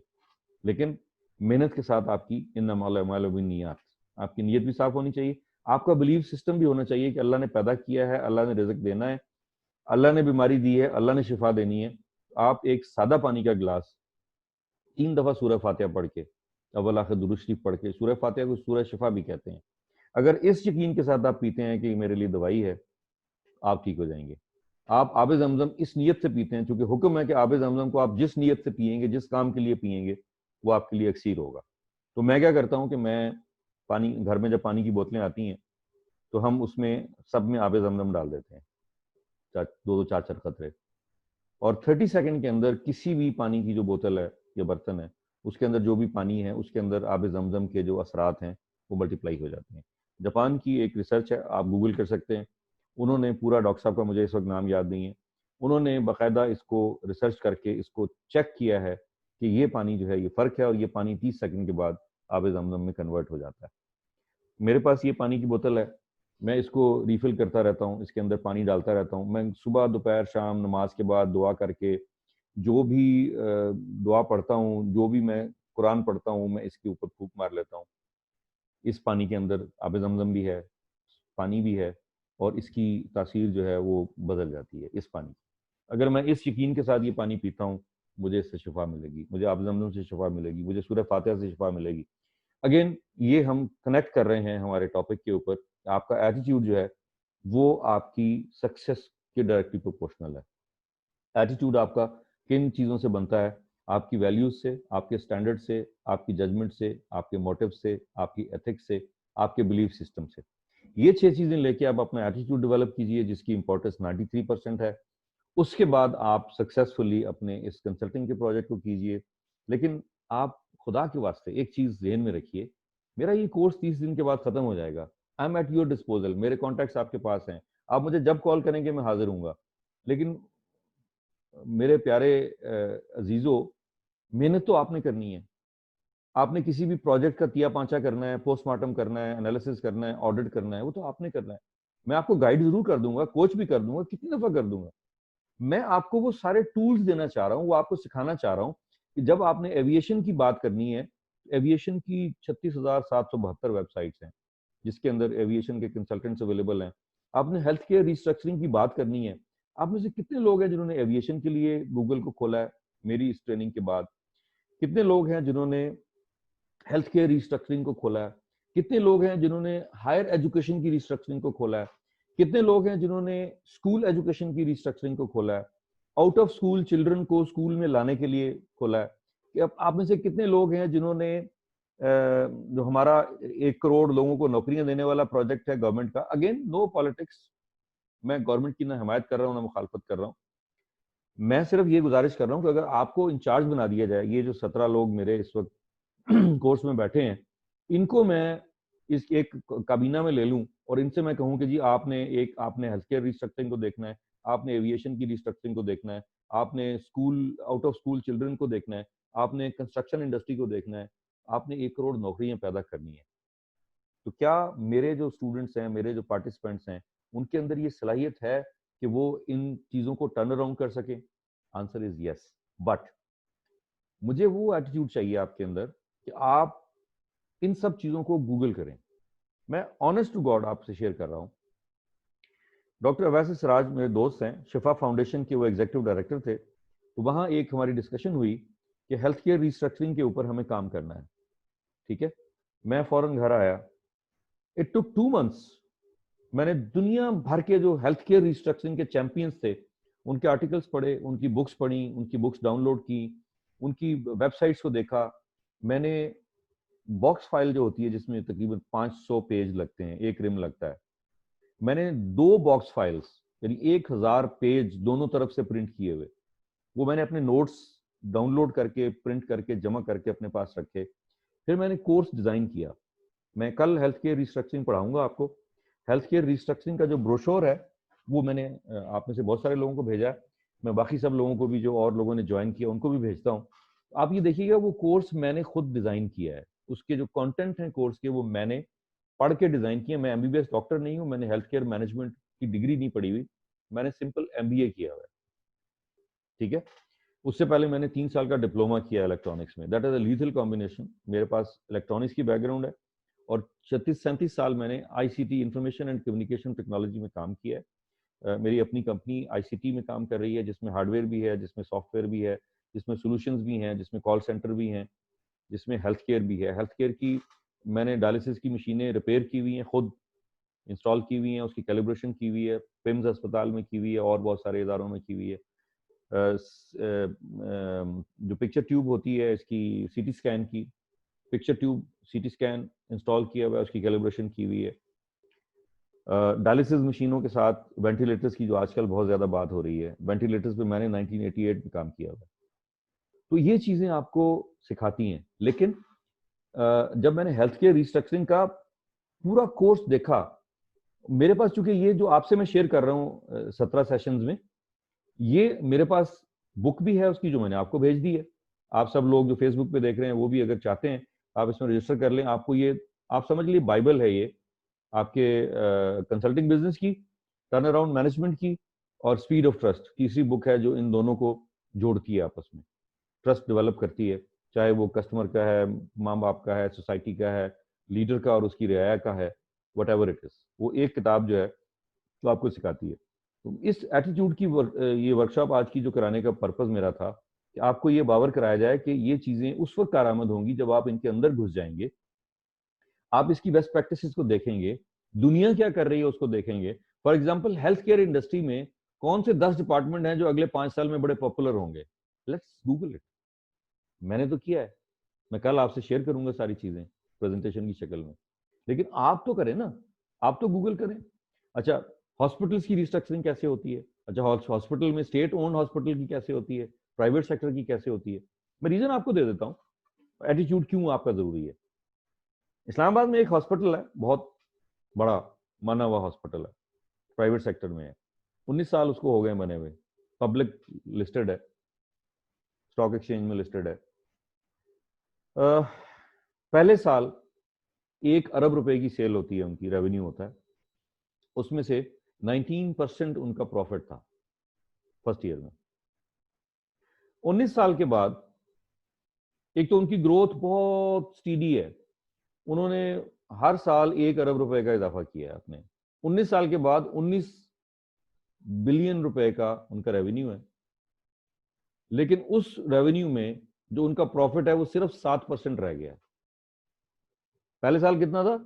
19%। अब इसमें वो लोग बड़े खुश हैं कि जी हम ग्रो कर रहे हैं, हम, और अच्छी बात है ग्रो कर रहे हैं, मैं इसको एक्सेप्ट कर रहा हूँ। नंबर ऑफ बेड्स बढ़ रहे हैं, नंबर ऑफ डिपार्टमेंट्स बढ़ रहे हैं, 4-4.5 हजार मुलाजिम हैं उनके, और अलाइड उनकी जो एसेसरीज हैं, डिस्पेंसरीज हैं, उनके पैथोलॉजी की लैब्स हैं पूरे पाकिस्तान में। लेकिन उनकी प्रॉफिटेबिलिटी नीचे जा रही है। जब मैंने उनके चेयरमैन से बात की, उनके सीईओ से बात की, उनके चीफ ऑपरेटिंग ऑफिसर से बात की, उनके सीएफओ से बात की, उनके सप्लाई चेन के हेड से बात की, हम इत्तेफाक से एक मीटिंग में बैठे हुए थे। तो मैंने उनसे पूछा, मैंने कहा जी कभी आपने अपनी एनुअल रिपोर्ट पढ़ी है जिसमें आपने देखा हो कि आपका प्रॉफिट क्यों जा रहा है नीचे? तो ही सेड कि जी हम सारे तो डॉक्टर हैं सिवाय सीएफओ के। तो सीएफओ कहता है जी मैं तो अपने हिसाब से चीजों को देखता हूँ। तो जब मैं गूगल करता हूँ तो मेरी एक मेंबरशिप जो है ना वो सीमा की है। सीमा की एक ईमेल मुझे आती है रोज। तो सीमा मुझे बताता है कि पोर्टल मुझे सिखाता है और उसमें पीछे कंसल्टेंट्स बैठे हुए हैं जिनसे मैं मतलब वो एक क्रिस्प चीज बना के मुझे रोज पेश कर देते हैं, मैं उसको पढ़ लेता हूँ, 2 पेज की होती है, आप भी पढ़ें, ठीक है ना। मैं सीमा की एक आपको शेयर कर दूंगा, CFO as CEO, CFO as chairman, CFO as chairman board, CFO as turn around management consultant. आप देखें तो सही। अच्छा, मैंने जब उनसे कहा तो वो सर पकड़ के बैठ गए, दांतों में उंगलियां दबा ली। उन्होंने कहा जी हमने तो कभी इस तरह नहीं देखा, हम तो खुश हो रहे हैं कि जी 19 बिलियन पे चले गए। मैंने कहा जी क्या आपको मालूम है कि आपके एक पेशेंट के ऊपर कितने पेपर इस्तेमाल होते हैं रोज? आप इसको डिजिटल पे क्यों नहीं करते? आप कितना एक्सरे में या रेडियोलॉजी में कितना पैसा जाया करते हैं फिल्में बना बना के। 5 साल पहले जब ये सारी बातें की, आज उस हॉस्पिटल में कोई भी फिल्म नहीं बनती, अनलेस कि आपको चाहिए प्रिंट, किसी को दिखाना है गांव देहात में ले जाके, तो आपको प्रिंट कर देते हैं, क्योंकि उसमें कार्बन भी होता है, उसमें पोल्यूशन भी होती है और उसमें खर्चा भी होता है। अभी जिस तरह आप ये स्लाइड देख रहे हैं, आपके पूरे एक्सरेज यहाँ पे अवेलेबल हैं, यहाँ से मैं उठाऊंगा, उसको व्हाट्सएप कर दूंगा अमेरिका में अपने भतीजे को, वो उसको देख के मुझे बता देगा जी ये कर लें, ये कर लें, ये कर लें। या उनके पार्टनर्स हैं, डॉक्टर्स हैं, कंसल्टेंट डॉक्टर्स हैं, और दूसरे हॉस्पिटल में आप भेजते हैं, तो आपकी रिपोर्टें आप सारी, अब आप पैथोलॉजी में जाते हैं, फॉर एग्जाम्पल एक्सेल लैब में जाते हैं, या आप उसमें जाते हैं इस्लामाबाद डायग्नोस्टिक में, तो कंसल्टिंग ये सिखा रही है आपको कि वो अब आपको आपको दोबारा नहीं जाना पड़ता सैंपल देने के बाद कि मैं अपनी रिपोर्ट लेने जाऊँ हार्ड कॉपी, नो, वो आपको ईमेल पे उसी वक्त भेज देते हैं, व्हाट्सएप पे भेज देते हैं आपको PDF करके। लेट्स डू इट, घर बैठे आप उसको चेक, तो आप देखेंगे कागज बच गया। अब उस लैब में, पैथोलॉजी की लैब में और इस हॉस्पिटल में कम से कम 10,000 पेज पर डे इस्तेमाल होते हैं। 4,500 तो एम्प्लॉई हैं, हर एम्प्लॉई एक कागज तो रोज इस्तेमाल करता होगा किसी भी काम के लिए, एक, इतने ही पेशेंट होते हैं, हर पेशेंट की कोई रिपोर्ट बन रही है, कोई उसके सराहने रखी जा रही है, उसके पैरों में रखी जा रही है, कोई उसके फाइल में लगाई जा रही है, नो नीड, आप सारा उसको डिजिटल में ले जाइए। यहां से शुरू होती है, फिर आपके कंज्यूमेबल, कल हम तफसील से पढ़ेंगे, तो मैं अभी उस पर नहीं जाता, मैं क्वेश्चन आंसर पे आना चाह रहा हूँ। गुजारिश आपसे सिर्फ ये है कि इस तरह आपने डीप डाउन स्टडी करनी है, लेकिन उसके लिए आपको ये 3 बुक्स, हमारे 30 सेशन, 30 घंटे और साथ में आधा पौना घंटा जो क्वेश्चन आंसर होता है, उसको आपने देखना है। और फिर आपने अपना ये जो IQ है ना, इसको भी मैंने एक ईमेल कल आपको भेजी है कि IQ, EQ और सोशल क्वेश्चन, ये और एक और चीज है, ये कल नहीं परसों हम इसको डिस्कस करेंगे, और इसको हम ट्रस्ट, स्पीड ऑफ ट्रस्ट के साथ मैच करेंगे, तो आपको पता चलेगा कि इन चीजों की, सोशल क्वेश्चन की आपको क्या जरूरत है। IQ के साथ अब वो चीजें ज्यादा इंपॉर्टेंट हो गई हैं, EQ बहुत जरूरी है, ये क्यों जरूरी है, इसको हम डिस्कस करेंगे। और आपसे गुजारिश ये होगी कि कंसल्टेंट बनने का मतलब ये होता है कि आप अपनी चीजों को कैसे मैनेज करते हैं, कैसे आप गूगल करते हैं, कैसे आप जी DQ, थैंक यू जुबिया, ये आप कैसे मैनेज करते हैं, ये आपको देखना है। और ये चीजें मैंने आपको भेजता हूँ रोजाना, 2 से 3 ईमेल में आपको भेजता हूँ। बाद तो मैं सोचता हूँ बाज़ औक़ात के कहीं ऐसा तो नहीं है कि आप जो है मेरी इन ईमेल भेजने से तंग आ गए हो, यार ताहिर साहब क्या रोज ही बम्बार्डमेंट कर देते हैं इन्फॉर्मेशन की। ये भी आप मुझे बता दीजिएगा कि आप लोगों को कोई ज़हमत ना हो रही हो, अगर ज़हमत हो रही हो तो मैं इसकी स्पीड कम कर देता हूँ। मैं तो नॉलेज शेयरिंग के लिए भेजता हूँ, और आप इसका एक फोल्डर बना के अपने पास रखते रहिए, कंसल्टिंग में आपके काम आएगा। तो मैं आज का सेशन कंक्लूड करता हूँ। थैंक यू जी। भगवान दास साहब कहते हैं जी हम इसको मोहब्बत करते हैं, आप भेजते रहा करें, चलें, थैंक यू। गुजारिश ये है कि कंसल्टिंग में 30 दिन में आपको दे रहा हूँ, 60 घंटे आपको दे रहा हूँ बाय एंड लार्ज, प्रेजेंटेशंस और कॉपी किताबें ये सब चीजें आपको मिल रही हैं, लेकिन एटीट्यूड 93% आपने खुद डेवलप करना है।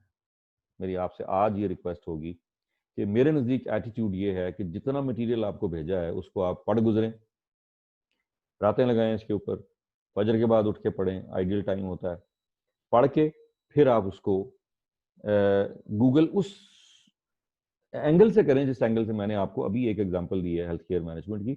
मुझे जीरो नॉलेज था उसका, लेकिन इस वक्त जब मैंने वो पहली वर्कशॉप रन की है, उसमें 25 लोग बैठे हुए थे। कैन यू इमेजिन, उसमें मेडिकल सुपरिटेंडेंट लेवल के लोग थे, MS पूरे हॉस्पिटल का हेड होता है, CEO लेवल के लोग थे, 4-5 उसमें मेडिकल सुपरिटेंडेंट बैठी हुई थी, खवातीन हेड। फैसलाबाद से डॉक्टर साहब आई हुई थी, लाहौर से आए हुए थे, यहाँ का जो PAEC का हॉस्पिटल है उसके ब्रिगेडियर साहब बैठे हुए थे। और हमारी जो कंक्लूडिंग सेरेमनी थी उसके जो चीफ गेस्ट थे वो x surgeon general of Pakistan general Asif Sukhera साहब थे। उनको जब हमने पूरी 2 दिन की रिपोर्ट एंड में कंक्लूड करके और एंड में ये किया कि मैंने सारे पार्टिसिपेंट से कहा कि आपने 2 दिन में जो लर्न किया है वो आप शेयर करें, जनरल साहब भी सुन रहे हैं, ताकि हमें भी पता चले कि हमारी सेशन की क्वालिटी क्या है। तो लोगों के कमेंट्स ये थे कि सर हमें तो आज पता चला है कि हॉस्पिटल चलाते कैसे हैं, हॉस्पिटल में किन चीज़ों का ख्याल रखना चाहिए।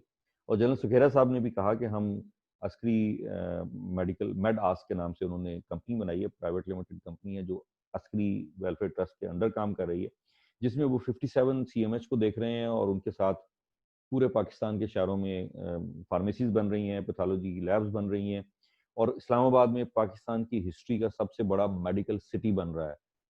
दुनिया भर में जो टेस्ट हो सकते हैं वो उस सिटी में होंगे, दुनिया भर में जो इलाज हो सकते हैं, जो फिजियोथेरेपी हो सकती है, जो सर्जरीज हो सकती हैं, हर चीज की स्पेशलाइज्ड सर्जरी उस मेडिकल सिटी में होगी। ये पाकिस्तान में इस्लामाबाद में बनने जा रहा है और कोई 2000 एकड़ पे ये मेडिकल सिटी है।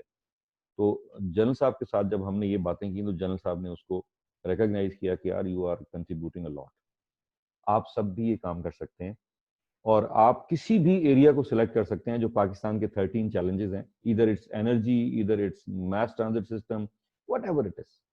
प्लीज आज के बाद अपने एटीट्यूड को शेप अप कर लीजिए।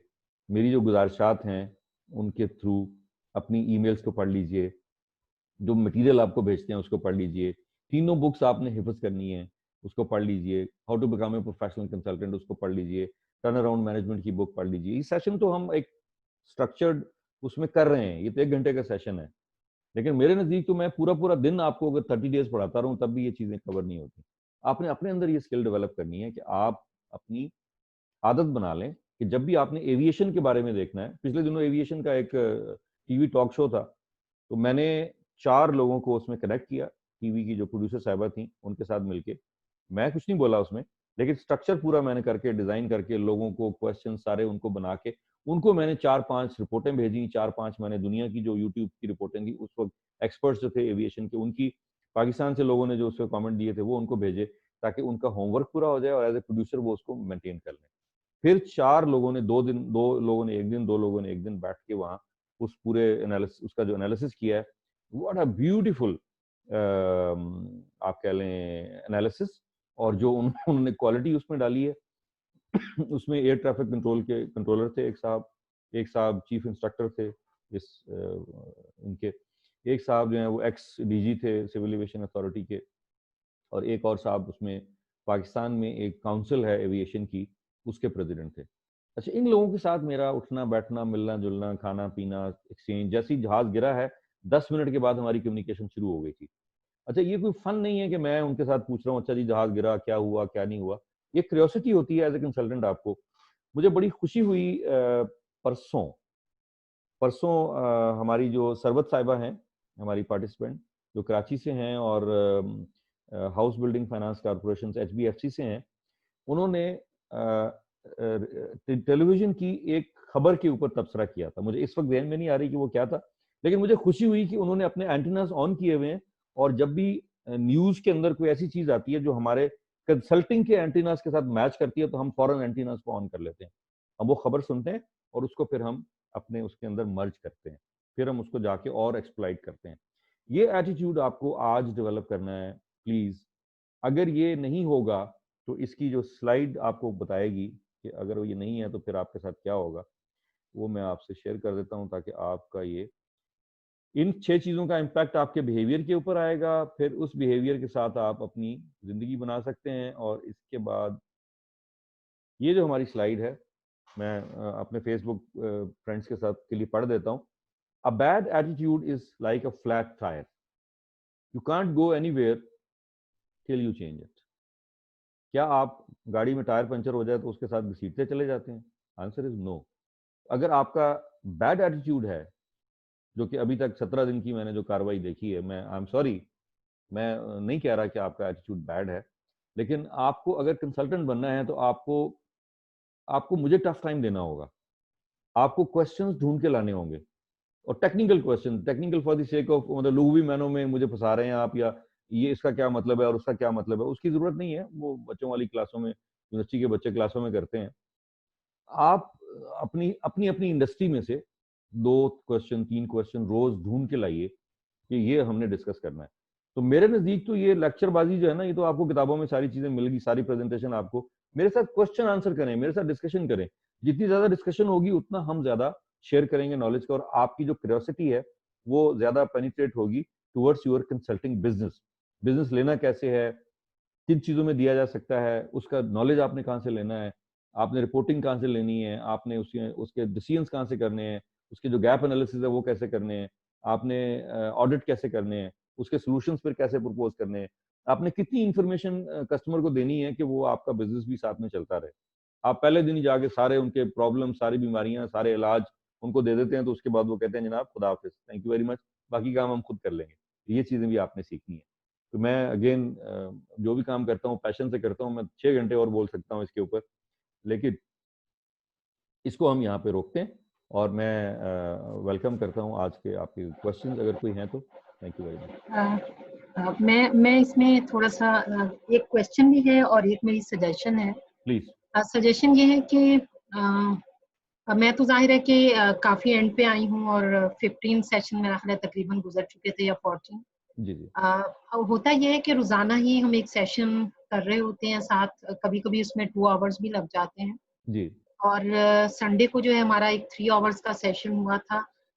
ऐसा मुझे नहीं पता आपके स्केड्यूल में पॉसिबल है या नहीं कि एटलीस्ट 1 डे हमें ऑफ दिया जाए कि उसमें हम ना सारी चीज़ों को थोड़ा-सा रिकैप करें। कोई उसमें जो हमें पढ़ने की ज़रूरत है या कुछ अपना होमवर्क करने की ज़रूरत है, ठीक वो है, हम कर लें। इज़ इट आप दिन पॉसिबल? बता दीजिए, आप दिन बता दीजिए, सब लोग पोस्ट कर दीजिए अभी। जो आपका ये नोटपैड है इस पे शेयर कर दीजिए अभी कि is Sunday okay with all of you. Yes. सब लोग लिख दीजिए। अगर संडे ओके है तो हम संडे को ब्रेक ले लेते हैं, और आपके दिन पूरे कर दूंगा मैं 30 के 30, कोई इशू नहीं है मुझे। 30 के बाद भी अगर आप चाहेंगे तो मैं सेशन को कंटिन्यू कर लूंगा। इस संडे ओके, चलें ठीक है जी। संडे को आप सब लोग अपना होमवर्क करें, अपनी असाइनमेंट्स करें, अपने बीवी बच्चों को टाइम दें ताकि वो मुझे गालियां ना दें, तो अपने स्पाउस, अपने घर वालों को टाइम दीजिए, और ये भी मेरा काम कीजिए। और ये थोड़ा थोड़ा आपको ना रोज 1 घंटा रोज इसमें भी लगाना पड़ेगा, क्योंकि अभी हम जिस कंसंट्रेशन के साथ चल रहे हैं, और 17-18 लोग रजिस्टर्ड हैं इसमें, और हम आपस में चीजें क्वेश्चन डिस्कस कर रहे हैं, ये माहौल शायद दोबारा मुश्किल होगा। 1-on-1 तो आप सब लोग अवेलेबल हैं, मैं आपके लिए अवेलेबल हूँ, मैं आपको दे दूंगा। लेकिन आप उसको अगर एक स्ट्रक्चर्ड उसमें ले आए और क्वेश्चंस लिख के लाया करें, ताकि हम थोड़ा सा प्रोफेशनलिज्म की तरफ चले जाएं। और सरवत साहबा, मैंने आपको पिछले सारे सेशंस के लिंक भेज दिए हैं। थोड़ी सी आपको तकलीफ करनी पड़ेगी 1-2 दिन, संडे को मुझे संडे को कर जी, लें, जी, तो आप उसको जरा ठीक। देख लीजिएगा। सारे वो रिकॉर्डेड हैं, यूट्यूब पे रखे हुए हैं। आप मेरे नाम से भी यूट्यूब कर लें, तब भी आपको मिल जाएंगे। वहाँ जो जो आपको अच्छा लगे वो आप सुन लीजिएगा। आप में से जो हायर एजुकेशन से रिलेटेड है उसके ऊपर 2-3 मेरे इसके अलावा भी, सेशंस के अलावा भी यूट्यूब पे रखे हुए हैं सेशंस, उसको देख लीजिए। लेकिन हमने जो पिछले 16-17 सेशंस हैं उन सब के लिंक्स आपको भेज दिए हैं, तो आपको देखना जरूरी है, पढ़ना जरूरी है।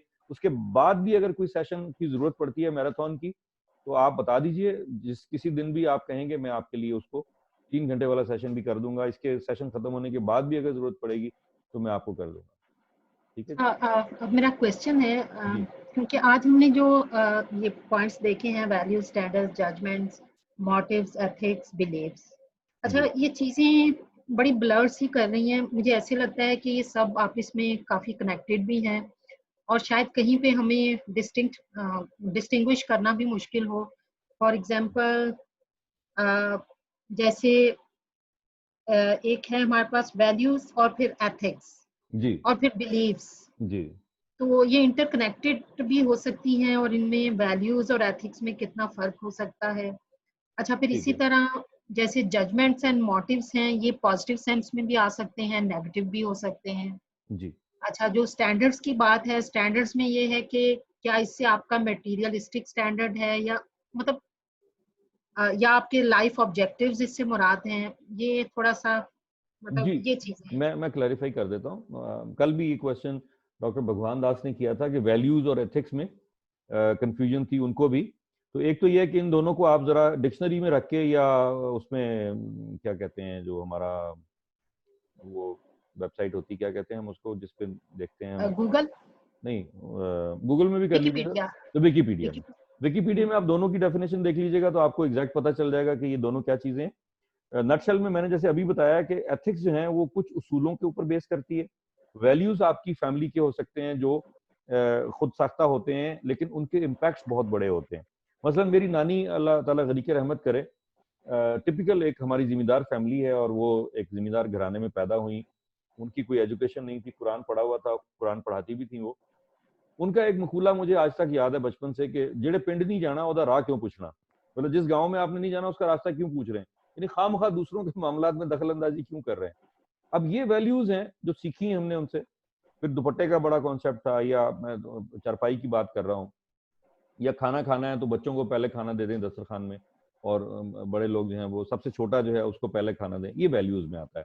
जो मैंने बात की एथिक्स की कि वो बच्चा खड़ा है वहां पे, लेकिन यू आर वेरी राइट कि वैल्यूज में और एथिक्स में बहुत माइन्यूट सा फर्क है, चीजें एक दूसरे को सप्लीमेंट कर रही हैं। इसकी जो डॉक्यूमेंटेड वो है डिक्शनरी की जो स्टेटमेंट है, उसको अगर आप गूगल कर लीजिएगा तो आपको क्लियर हो जाएगा। उसके बाद जो स्टैंडर्ड्स के बारे में आपने सवाल किया, वो भी आपका बड़ा वैलिड क्वेश्चन है। मैंने क्लैरिफाई किया था कि कपड़े, अटायर, या गाड़ी कौन सी है, या घड़ी कौन सी पहनी हुई है, या मैं लैपटॉप कौन सा इस्तेमाल करता हूँ, इससे मुराद नहीं है स्टैंडर्ड्स। स्टैंडर्ड्स आपके मेंटल स्टैंडर्ड्स की बात हो रही है, वही बात कि आप क्या सोचते हैं, किस तरह विजुअलाइज करते हैं, आपका विजडम क्या है। फॉर एग्जाम्पल जजमेंट्स को अगर आप लेते हैं तो ये भी मिलती जुलती चीजें हैं। अच्छा, पूरी सिनेरियो में 6 चीजों के अंदर मैंने 2-3 दफा ये बात कही, इसका नेगेटिव या पॉजिटिव से ताल्लुक नहीं है। आप अब्दुल सत्तार ईदी साहब को मैं बड़े आराम से नेगेटिव साबित कर सकता हूँ अभी आपके सामने। फॉर एग्जाम्पल, उनकी एक बात मुझे बहुत बुरी लगती है कि उन्होंने झूला रखा हुआ था कि जी जो भी आप बच्चे पैदा करें इसमें डालते जाएं। आई एम सॉरी, मैं तो इस आइडिया को बाय नहीं करता। मैं तो कहता हूँ कि nipping evil in the bud. आप मुआशरे में जाके लोगों को इस काम से मना क्यों नहीं करते, आप उसके ऊपर क्यों नहीं काम करते कि ये बच्चे पैदा ना हो, ठीक है ना। अगेन, आपकी मर्जी है कि आप उनकी अच्छी बातों को लेके प्रोपेगेट कर रहे हैं, या आप उनकी एक बुरी बात लेके प्रोपेगेट कर रहे हैं कि जी वो इन चीजों को बुरा समझ रहे हैं, बुरा पोर्ट्रे कर रहे हैं, ठीक है ना। तो इस कॉन्टेक्स्ट में आपका ये सवाल जो था उसका मैंने जवाब दिया। उसके बाद आपने एक और सवाल किया था नेगेटिव पॉजिटिव वाला, हाँ, जजमेंट्स जी, जजमेंट्स और मोटिव्स। मोटिव्स भी जो हैं आपके अच्छे बुरे कुछ भी हो सकते हैं। जैसे मैंने आपसे कहा कि मेरा मोटिव सिर्फ ये हो सकता है कि मैं 1 घंटा यहाँ पे आके जैसे तैसे टुटा भजा आपको लेक्चर दे दूं और आप मुझे फीस दे दें, ठीक है ना, तब भी मेरा काम हो जाएगा। लेकिन मैं खुदा के वास्ते दे रहा हूँ आपको कि जी आप पढ़िए, आप देखिए, आप गूगल कीजिए, आप जाइए, आप मुझे बताइए, मुझसे पूछिए, मुझे क्वेश्चन भेजा करें ईमेल से, मुझे व्हाट्सएप से क्वेश्चन भेजा करें कि सर ये आज के डिस्कशन में ये चीज हमें चाहिए, क्योंकि टाइम बड़ा थोड़ा होता है हमारा, वो हमारा सेशन करते करते 1 घंटा गुजर जाता है। तो मैं ये चाह रहा हूँ कि आपके जो मोटिव्स हैं वो क्या सिर्फ सर्टिफिकेट लेना है, क्या आपको किताबें मिल गई हैं, क्या आपके पास प्रेजेंटेशन आ गई हैं, या आपने हार्डकोर पाकिस्तान के 13 चैलेंजेस के अंदर कंट्रीब्यूट करना है। मैं आपको ऑनेस्टली बताऊं, आज भी मेरे पास 2 प्रोजेक्ट्स आए हैं, मैं कल इंशाल्लाह उसको स्ट्रक्चर करके आपसे शेयर करूंगा और आपको मैं फ्लोट करूंगा कि आप में से जो चैंपियन भी ये काम करना चाहे वो कर सकता है। मैं आपको ऑफर करूंगा कि आप वो कंसल्टिंग मुझसे ले लीजिए और आप उसमें कंट्रीब्यूट कीजिए, आप खुद कीजिए, आपके स्टूडेंट्स हैं उनसे करवा लीजिए, आपके कोई और जूनियर्स हैं उनसे करवा लीजिए, आपके घर में बहन भाई हैं, आपका बेटा बेटी है वो कोई काम करना चाह रहे हैं, विच लेवल का काम है कल मैं एक्सप्लोर करूंगा आपको, ठीक है। तो मोटिव्स आपके जो हैं वो इस तरह हो सकते हैं। मसलन 4 डॉक्टर साहिबान पढ़ा रही हैं यूनिवर्सिटी में हमारे, चारों हेड ऑफ डिपार्टमेंट्स हैं, उनका मोटिव सैलरी भी हो सकता है, उनका मोटिव नेशन बिल्डिंग भी हो सकता है, उनका मोटिव जो है वो एक शोशा के लिए भी हो सकता है कि जी मैं डॉक्टर हूँ, मेरे नाम के साथ पीएचडी लग गया है, ये भी हो सकता है, या सारे भी हो सकते हैं। सैलरी भी मिल रही है, नेशनल कॉज है, पैगंबरी शोबा है, और अच्छी जरा रख रखाव भी है, मुआशरे में इज्जत भी है, लोग रिस्पेक्ट करते हैं, ठीक है ना, ये सारी चीजें भी हो जाती हैं, ठीक है। अच्छा, एक मुझे रिक्वेस्ट आई है, मैं आप सब लोगों से पूछना चाहता हूँ, मेरे पास 2 ऑप्शन है कि मैं एक ही व्हाट्सएप ग्रुप बना दूं, अगर आप सब लोग प्रोफेशनली उसको मेल फीमेल में कोई डिस्क्रिमिनेशन नहीं करते, जेंडर बाइसिंग नहीं होती, तो हम उसको कर लेते हैं, मुझे कोई एतराज नहीं है। लेकिन फिर आपको स्ट्रिक्ट रूल्स जो हैं वो फॉलो करने पड़ेंगे कि वो सिर्फ इसी से रिलेटेड होगा, इसमें कोई भी आप एडिशनल चीज नहीं डालेंगे अनलेस अदरवाइज जैसे एविएशन से रिलेटेड एक आर्टिकल मैंने डाला है तो आप भी उस कैलिबर का, यानी अपने लेवल को आप ऊंचा करेंगे। दूसरी ऑप्शन ये है कि हम 2 ग्रुप बना देते हैं, मेल का अलग बना देते हैं, फीमेल का अलग बना देते हैं। जितनी भी फीमेल पार्टिसिपेंट्स हैं उनकी रजामंदी जरूरी है, क्योंकि मैं कभी भी डिस्क्रिमिनेशन नहीं करता या जेंडर बायस में नहीं जाता। आप सब लोग अगर एग्री करते हैं कि हम एक ग्रुप बना लें और उस पर ये इंफॉर्मेशन आपस में शेयर करेंगे। Yes sir, we are all mature and professional and we can go for a single group. जी ठीक, थैंक यू। राइट, मुझे कोई एतराज नहीं है। और फिर थोड़ा सा जरा प्रोटोकॉल का, चीज़ों का, रिस्पेक्ट का, एक दूसरे की रिस्पेक्ट का, और बिल्कुल टू द पॉइंट हम अपने टॉपिक पे रहेंगे। इसमें कोई भी थर्ड पार्टी चीज़ नहीं आएगी, कोई भी बाहर की चीज़ नहीं आएगी, टॉपिक से रिलेटेड होगी, ठीक है, कंसल्टिंग से रिलेटेड और टर्न अराउंड मैनेजमेंट से रिलेटेड, ठीक है जी। मैं आप सबका ग्रुप बना देता हूँ। आई होप कि सबके नंबर मेरे पास हैं, लेकिन एक दफ़ा आप सब लोग ज़रा मुझे एक व्हाट्सएप कर दीजिएगा ताकि मैं, मेरे लिए आसानी हो जाएगी। ऊपर ऊपर होंगे तो मैं वहाँ से ऐड कर दूंगा। मैं एक ग्रुप बना देता हूँ इसको, ठीक है जी। और कोई क्वेश्चन आपकी तरफ से हो? आई होप सरवत साहबा मैंने आपके जो पॉइंट्स थे उनका जवाब दे दिया। कुछ तसल्ली हो गई आपकी या? जी काफी हद तक होगी। अब ये है कि इसको खुद भी थोड़ा सा एक्सप्लोर करना होगा। अच्छा, मेरा यहाँ पे मोटिव जो ज्वाइन करने का था वो ये था कि मुझे ये फील होता था कि जैसे मैं बहुत कुछ करना चाहती हूँ या कर सकती हूँ, सेल्फ एक्सप्लोरेशन भी करना चाहती थी, लेकिन शायद मैं अपने प्रेजेंट फ्रेमवर्क में वो सब नहीं कर सकती जो कि मेरी एबिलिटीज हैं। तो इसलिए मुझे आपका ये जो कोर्स था वो इंटरेस्टिंग लगा और मुझे लगा कि yes, I can map my self with it and I can explore myself and with this thing what is it, और कैसे मैं इसमें अपने जो अल्लाह ताला ने इतनी लर्निंग दी है ओवर द years, इसको मैं कैसे यूटिलाइज कर सकती हूँ for my nation, for my country and even for my self. ठीक है, एक मेरी गुजारिश होगी आप सब लोगों से। थैंक यू वेरी मच सरबत साहिबा और बाकी सब लोग भी। मुझे शायद कम्युनिकेशन पे भी एक सेशन रखना पड़ेगा कि हाउ टू कम्युनिकेट। मैं अगेन बड़ी मोहब्बत से, बड़ी रिस्पेक्ट से, बड़े प्यार से, अली रजा जुनेजो साहब ने यहाँ डाल दिया है अपना सेल नंबर। कोई एतराज नहीं है और इसमें कोई बुराई भी नहीं है। मैंने गुजारिश की थी कि व्हाट्सएप पे डाल दें। उसकी वजह ये कि ये स्क्रीन अभी मैं जब खत्म करूंगा तो फिर मेरे लिए बड़ा मुश्किल होगा कि मैं उसको व्हाट्सएप पे, मैंने कहा है जिस चैनल पे कहा जाए ईमेल पे कोई चीज भेज रहे हैं तो ईमेल पे। अच्छा, आपको जो लिंक है वो व्हाट्सएप से भेज दिया करूं या ईमेल से भेजा करूं? सब लोग जवाब दें। सर ईमेल बेहतर है सर, क्योंकि मॉर्निंग में या इवनिंग में वो उसको ओपन करना गूगल पे, ब्राउजर पे बहुत इजी रहता है, और फोल्डर बनाना, मतलब उसको वहां से मैनेज फिर करना। यहाँ आप शिफ्ट करेंगे, क्योंकि मैं भी लैपटॉप से पहले उसको शिफ्ट करूंगा अपने व्हाट्सएप पे। हालांकि मेरे लैपटॉप पे भी व्हाट्सएप इंस्टॉल हुआ है, मैं वहीं से कॉपी पेस्ट कर देता हूँ, लेकिन ईमेल सबने कहा ठीक है जी ईमेल पे कर लेते हैं। Okay, wonderful. मेरा व्हाट्सएप नंबर 030085082288। अच्छा, ये भी अली रजा जुनेजो साहब, आपका जो है ना स्टेटमेंट, आपने कभी मेरी ईमेल पढ़ी नहीं है। मेरी ईमेल के नीचे मेरा पूरा खानदान लिखा हुआ है, मेरा व्हाट्सएप लिखा हुआ है, मेरा गूगल लिखा हुआ है, मेरे सारे सोशल मीडिया के लिंक दिए हुए हैं, और मेरे जितने, मैं जितनी जगहों पे काम करता हूँ वो लिखे हुए हैं, मेरे जितने फिलैंथ्रोपी के प्रोजेक्ट्स हैं वो लिखे हुए हैं, मेरा सेल नंबर लिखा हुआ है, मेरा ऑफिस का नंबर लिखा हुआ है, मेरा ऑफिस का फैक्स नंबर लिखा हुआ है, एवरीथिंग इज देयर। आपने लगता है कभी ईमेल पूरी पढ़ी नहीं है। कम्युनिकेशन ठीक कर लें अपनी प्लीज।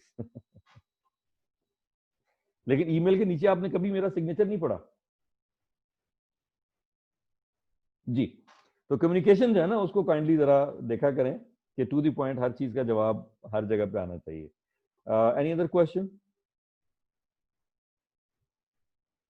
अब मुझे आप सब लोगों से एक एक सवाल करना है कि अभी तक जो हमने सेशन किए हैं, सरवत साहिबा ने मेरे ख्याल 2 सेशन किए हैं, डॉक्टर सोबिया ने शायद 2 सेशन किए हैं, और डॉक्टर जूबिया ने मेरे ख्याल 4-5 सेशन हो गए हैं, और कुछ लोगों के 17-16 सेशन हैं।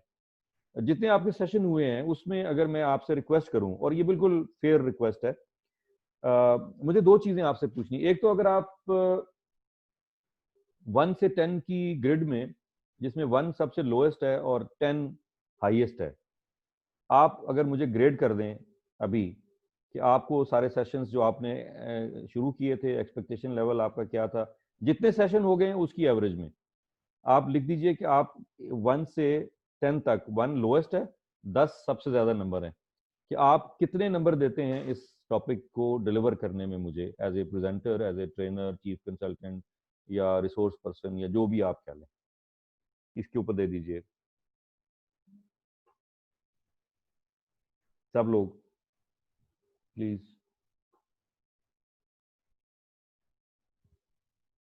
क्या सब लोग छुट्टी कर गए? वो सरकारी यूनिवर्सिटियों की तरह लगा के और टीचर बोल रहे हैं और बाकी लोग छुट्टी पे चले गए।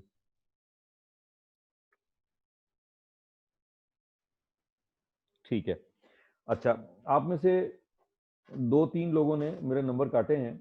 मैं पूछना चाह रहा हूं कि एक कोई ऐसी चीज, आप सब लोग एक एक चीज जो आप समझते हो, इवन 2 या 3 भी हो सकती हैं, कि उसको हम इम्प्रूव कर लें तो मैं अपने नंबर बढ़ा सकता हूं। वो क्या चीज ऐसी है जिसके ऊपर आप समझ रहे हैं कि हमें इम्प्रूवमेंट की जरूरत है? I need a concrete solution. मैं आपको एक परफॉर्मा भी भेजूंगा जिसमें आप मेरे ख्याल मिड में पहुंच गए हैं, तो अगर आप उसको एवेल्युएट कर देंगे तो हम उसको जरा और अलाइन कर लेंगे आगे। अब एक एक चीज, दो चीजें, जो भी आप 1-2-3 आप जितनी चाहें आप लिख दीजिए जिसको मैं इम्प्रूव कर लूँ। मसलन एक तो ये हमारी कल का जो मिसहैप हुआ, ये मेरी कोताही है कि मैं इसको जो मैनेजमेंट है सेशन की, वो एक आध दफा गड़बड़ हो जाती है बीच में कोई ना कोई। ओके, मैंने खुद ही एक्सेप्ट कर लिया इसको। तो डॉक्टर साइमा ने लिखा start the session needs to be more organised, technical management. हाँ, दोनों शुड आई से समथिंग? जी श्योर, प्लीज लिख दें। चलो बोल दें।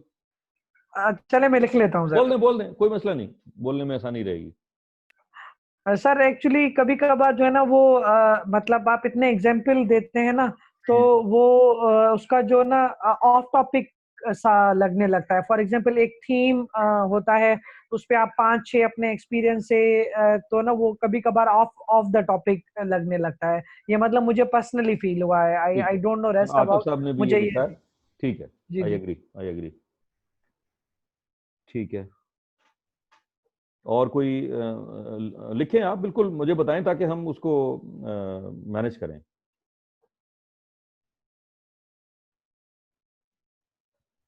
हाँ, ये टेक्निकल वर्दा ने लिखा है कि टेक्निकल, वो तीनों चीज़ें 3 लोगों ने कमेंट किए हैं। वो टेक्निकल सेशन और ज्वाइनिंग पे जो इशू था उसको मैंने आज मैनेज कर लिया। इंशाल्लाह मैं उसी लैपटॉप से करके उसी वक्त आपको ईमेल कर दूंगा, उसी लिंक को फिर आप क्लिक करके ज्वाइन कर लें। आप सब लोग लैपटॉप से ज्वाइन करते हैं या कुछ लोग मोबाइल से भी कर रहे हैं?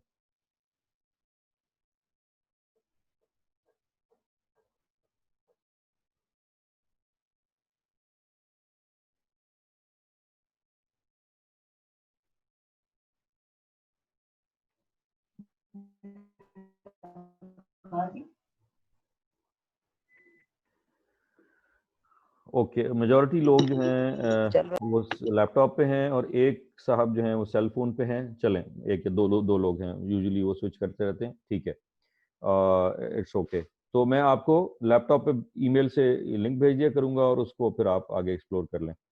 आपने लिखा करंट अफेयर्स को ज़्यादा अलाइन किया जाए। बाज़ एग्जांपल्स ऐसी हैं जो कि करंट अफेयर से नहीं मिलती, या हमें एक जेन्युइन हमारे पास केस स्टडी होती है, उसको शेयर करना पड़ता है, इसलिए थोड़ा सा हमें करंट अफेयर से भी डेविएट करना पड़ता है।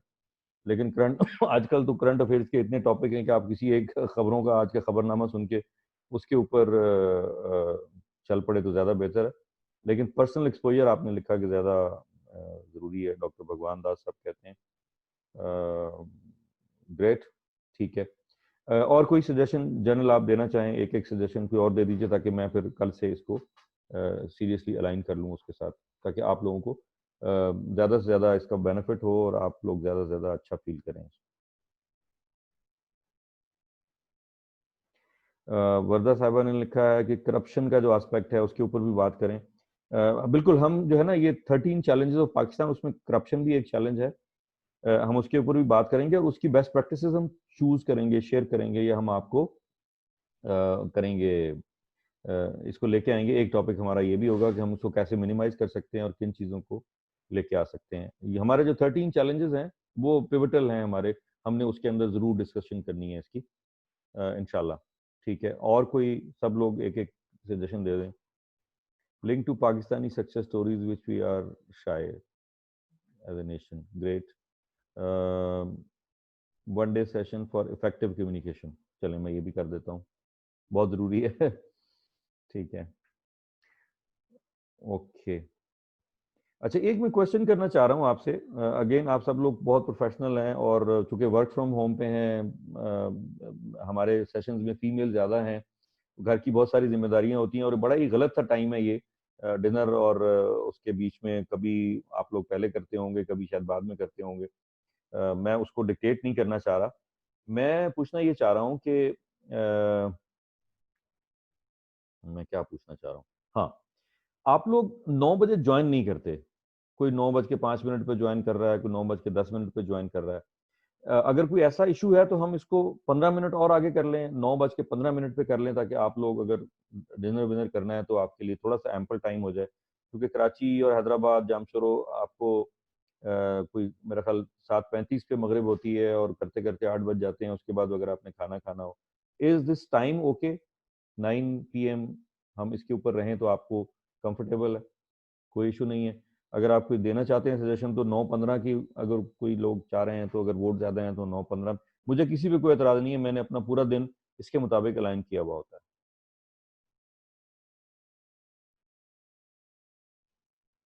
ठीक है, एक how to register yourself और बिजनेस एज ए कंसल्टेंट, ठीक है, ये हम पूरा एक सेशन है इसके ऊपर, हम इसको करते हैं। बिल्कुल ठीक है जी, 9 बजे बिल्कुल ठीक है जी।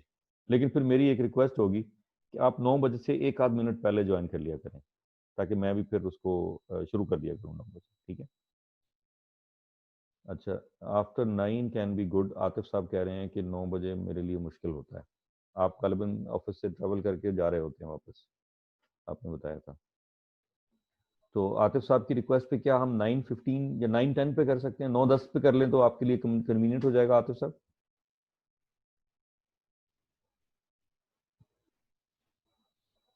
9:10 आपके लिए ठीक हो जाएगा? इतना कंफर्टेबल हो जाएगा? 9:15 कर लें?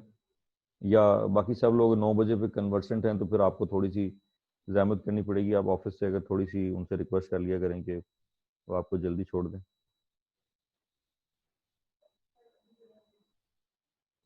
अच्छा, 9:30 बहुत लेट हो जाएगा, फिर वो 10:30, वो हमारे तकरीबन कोई 11, 11:30 बज जाएंगे। मेरी वॉक होती है 10:30 बजे।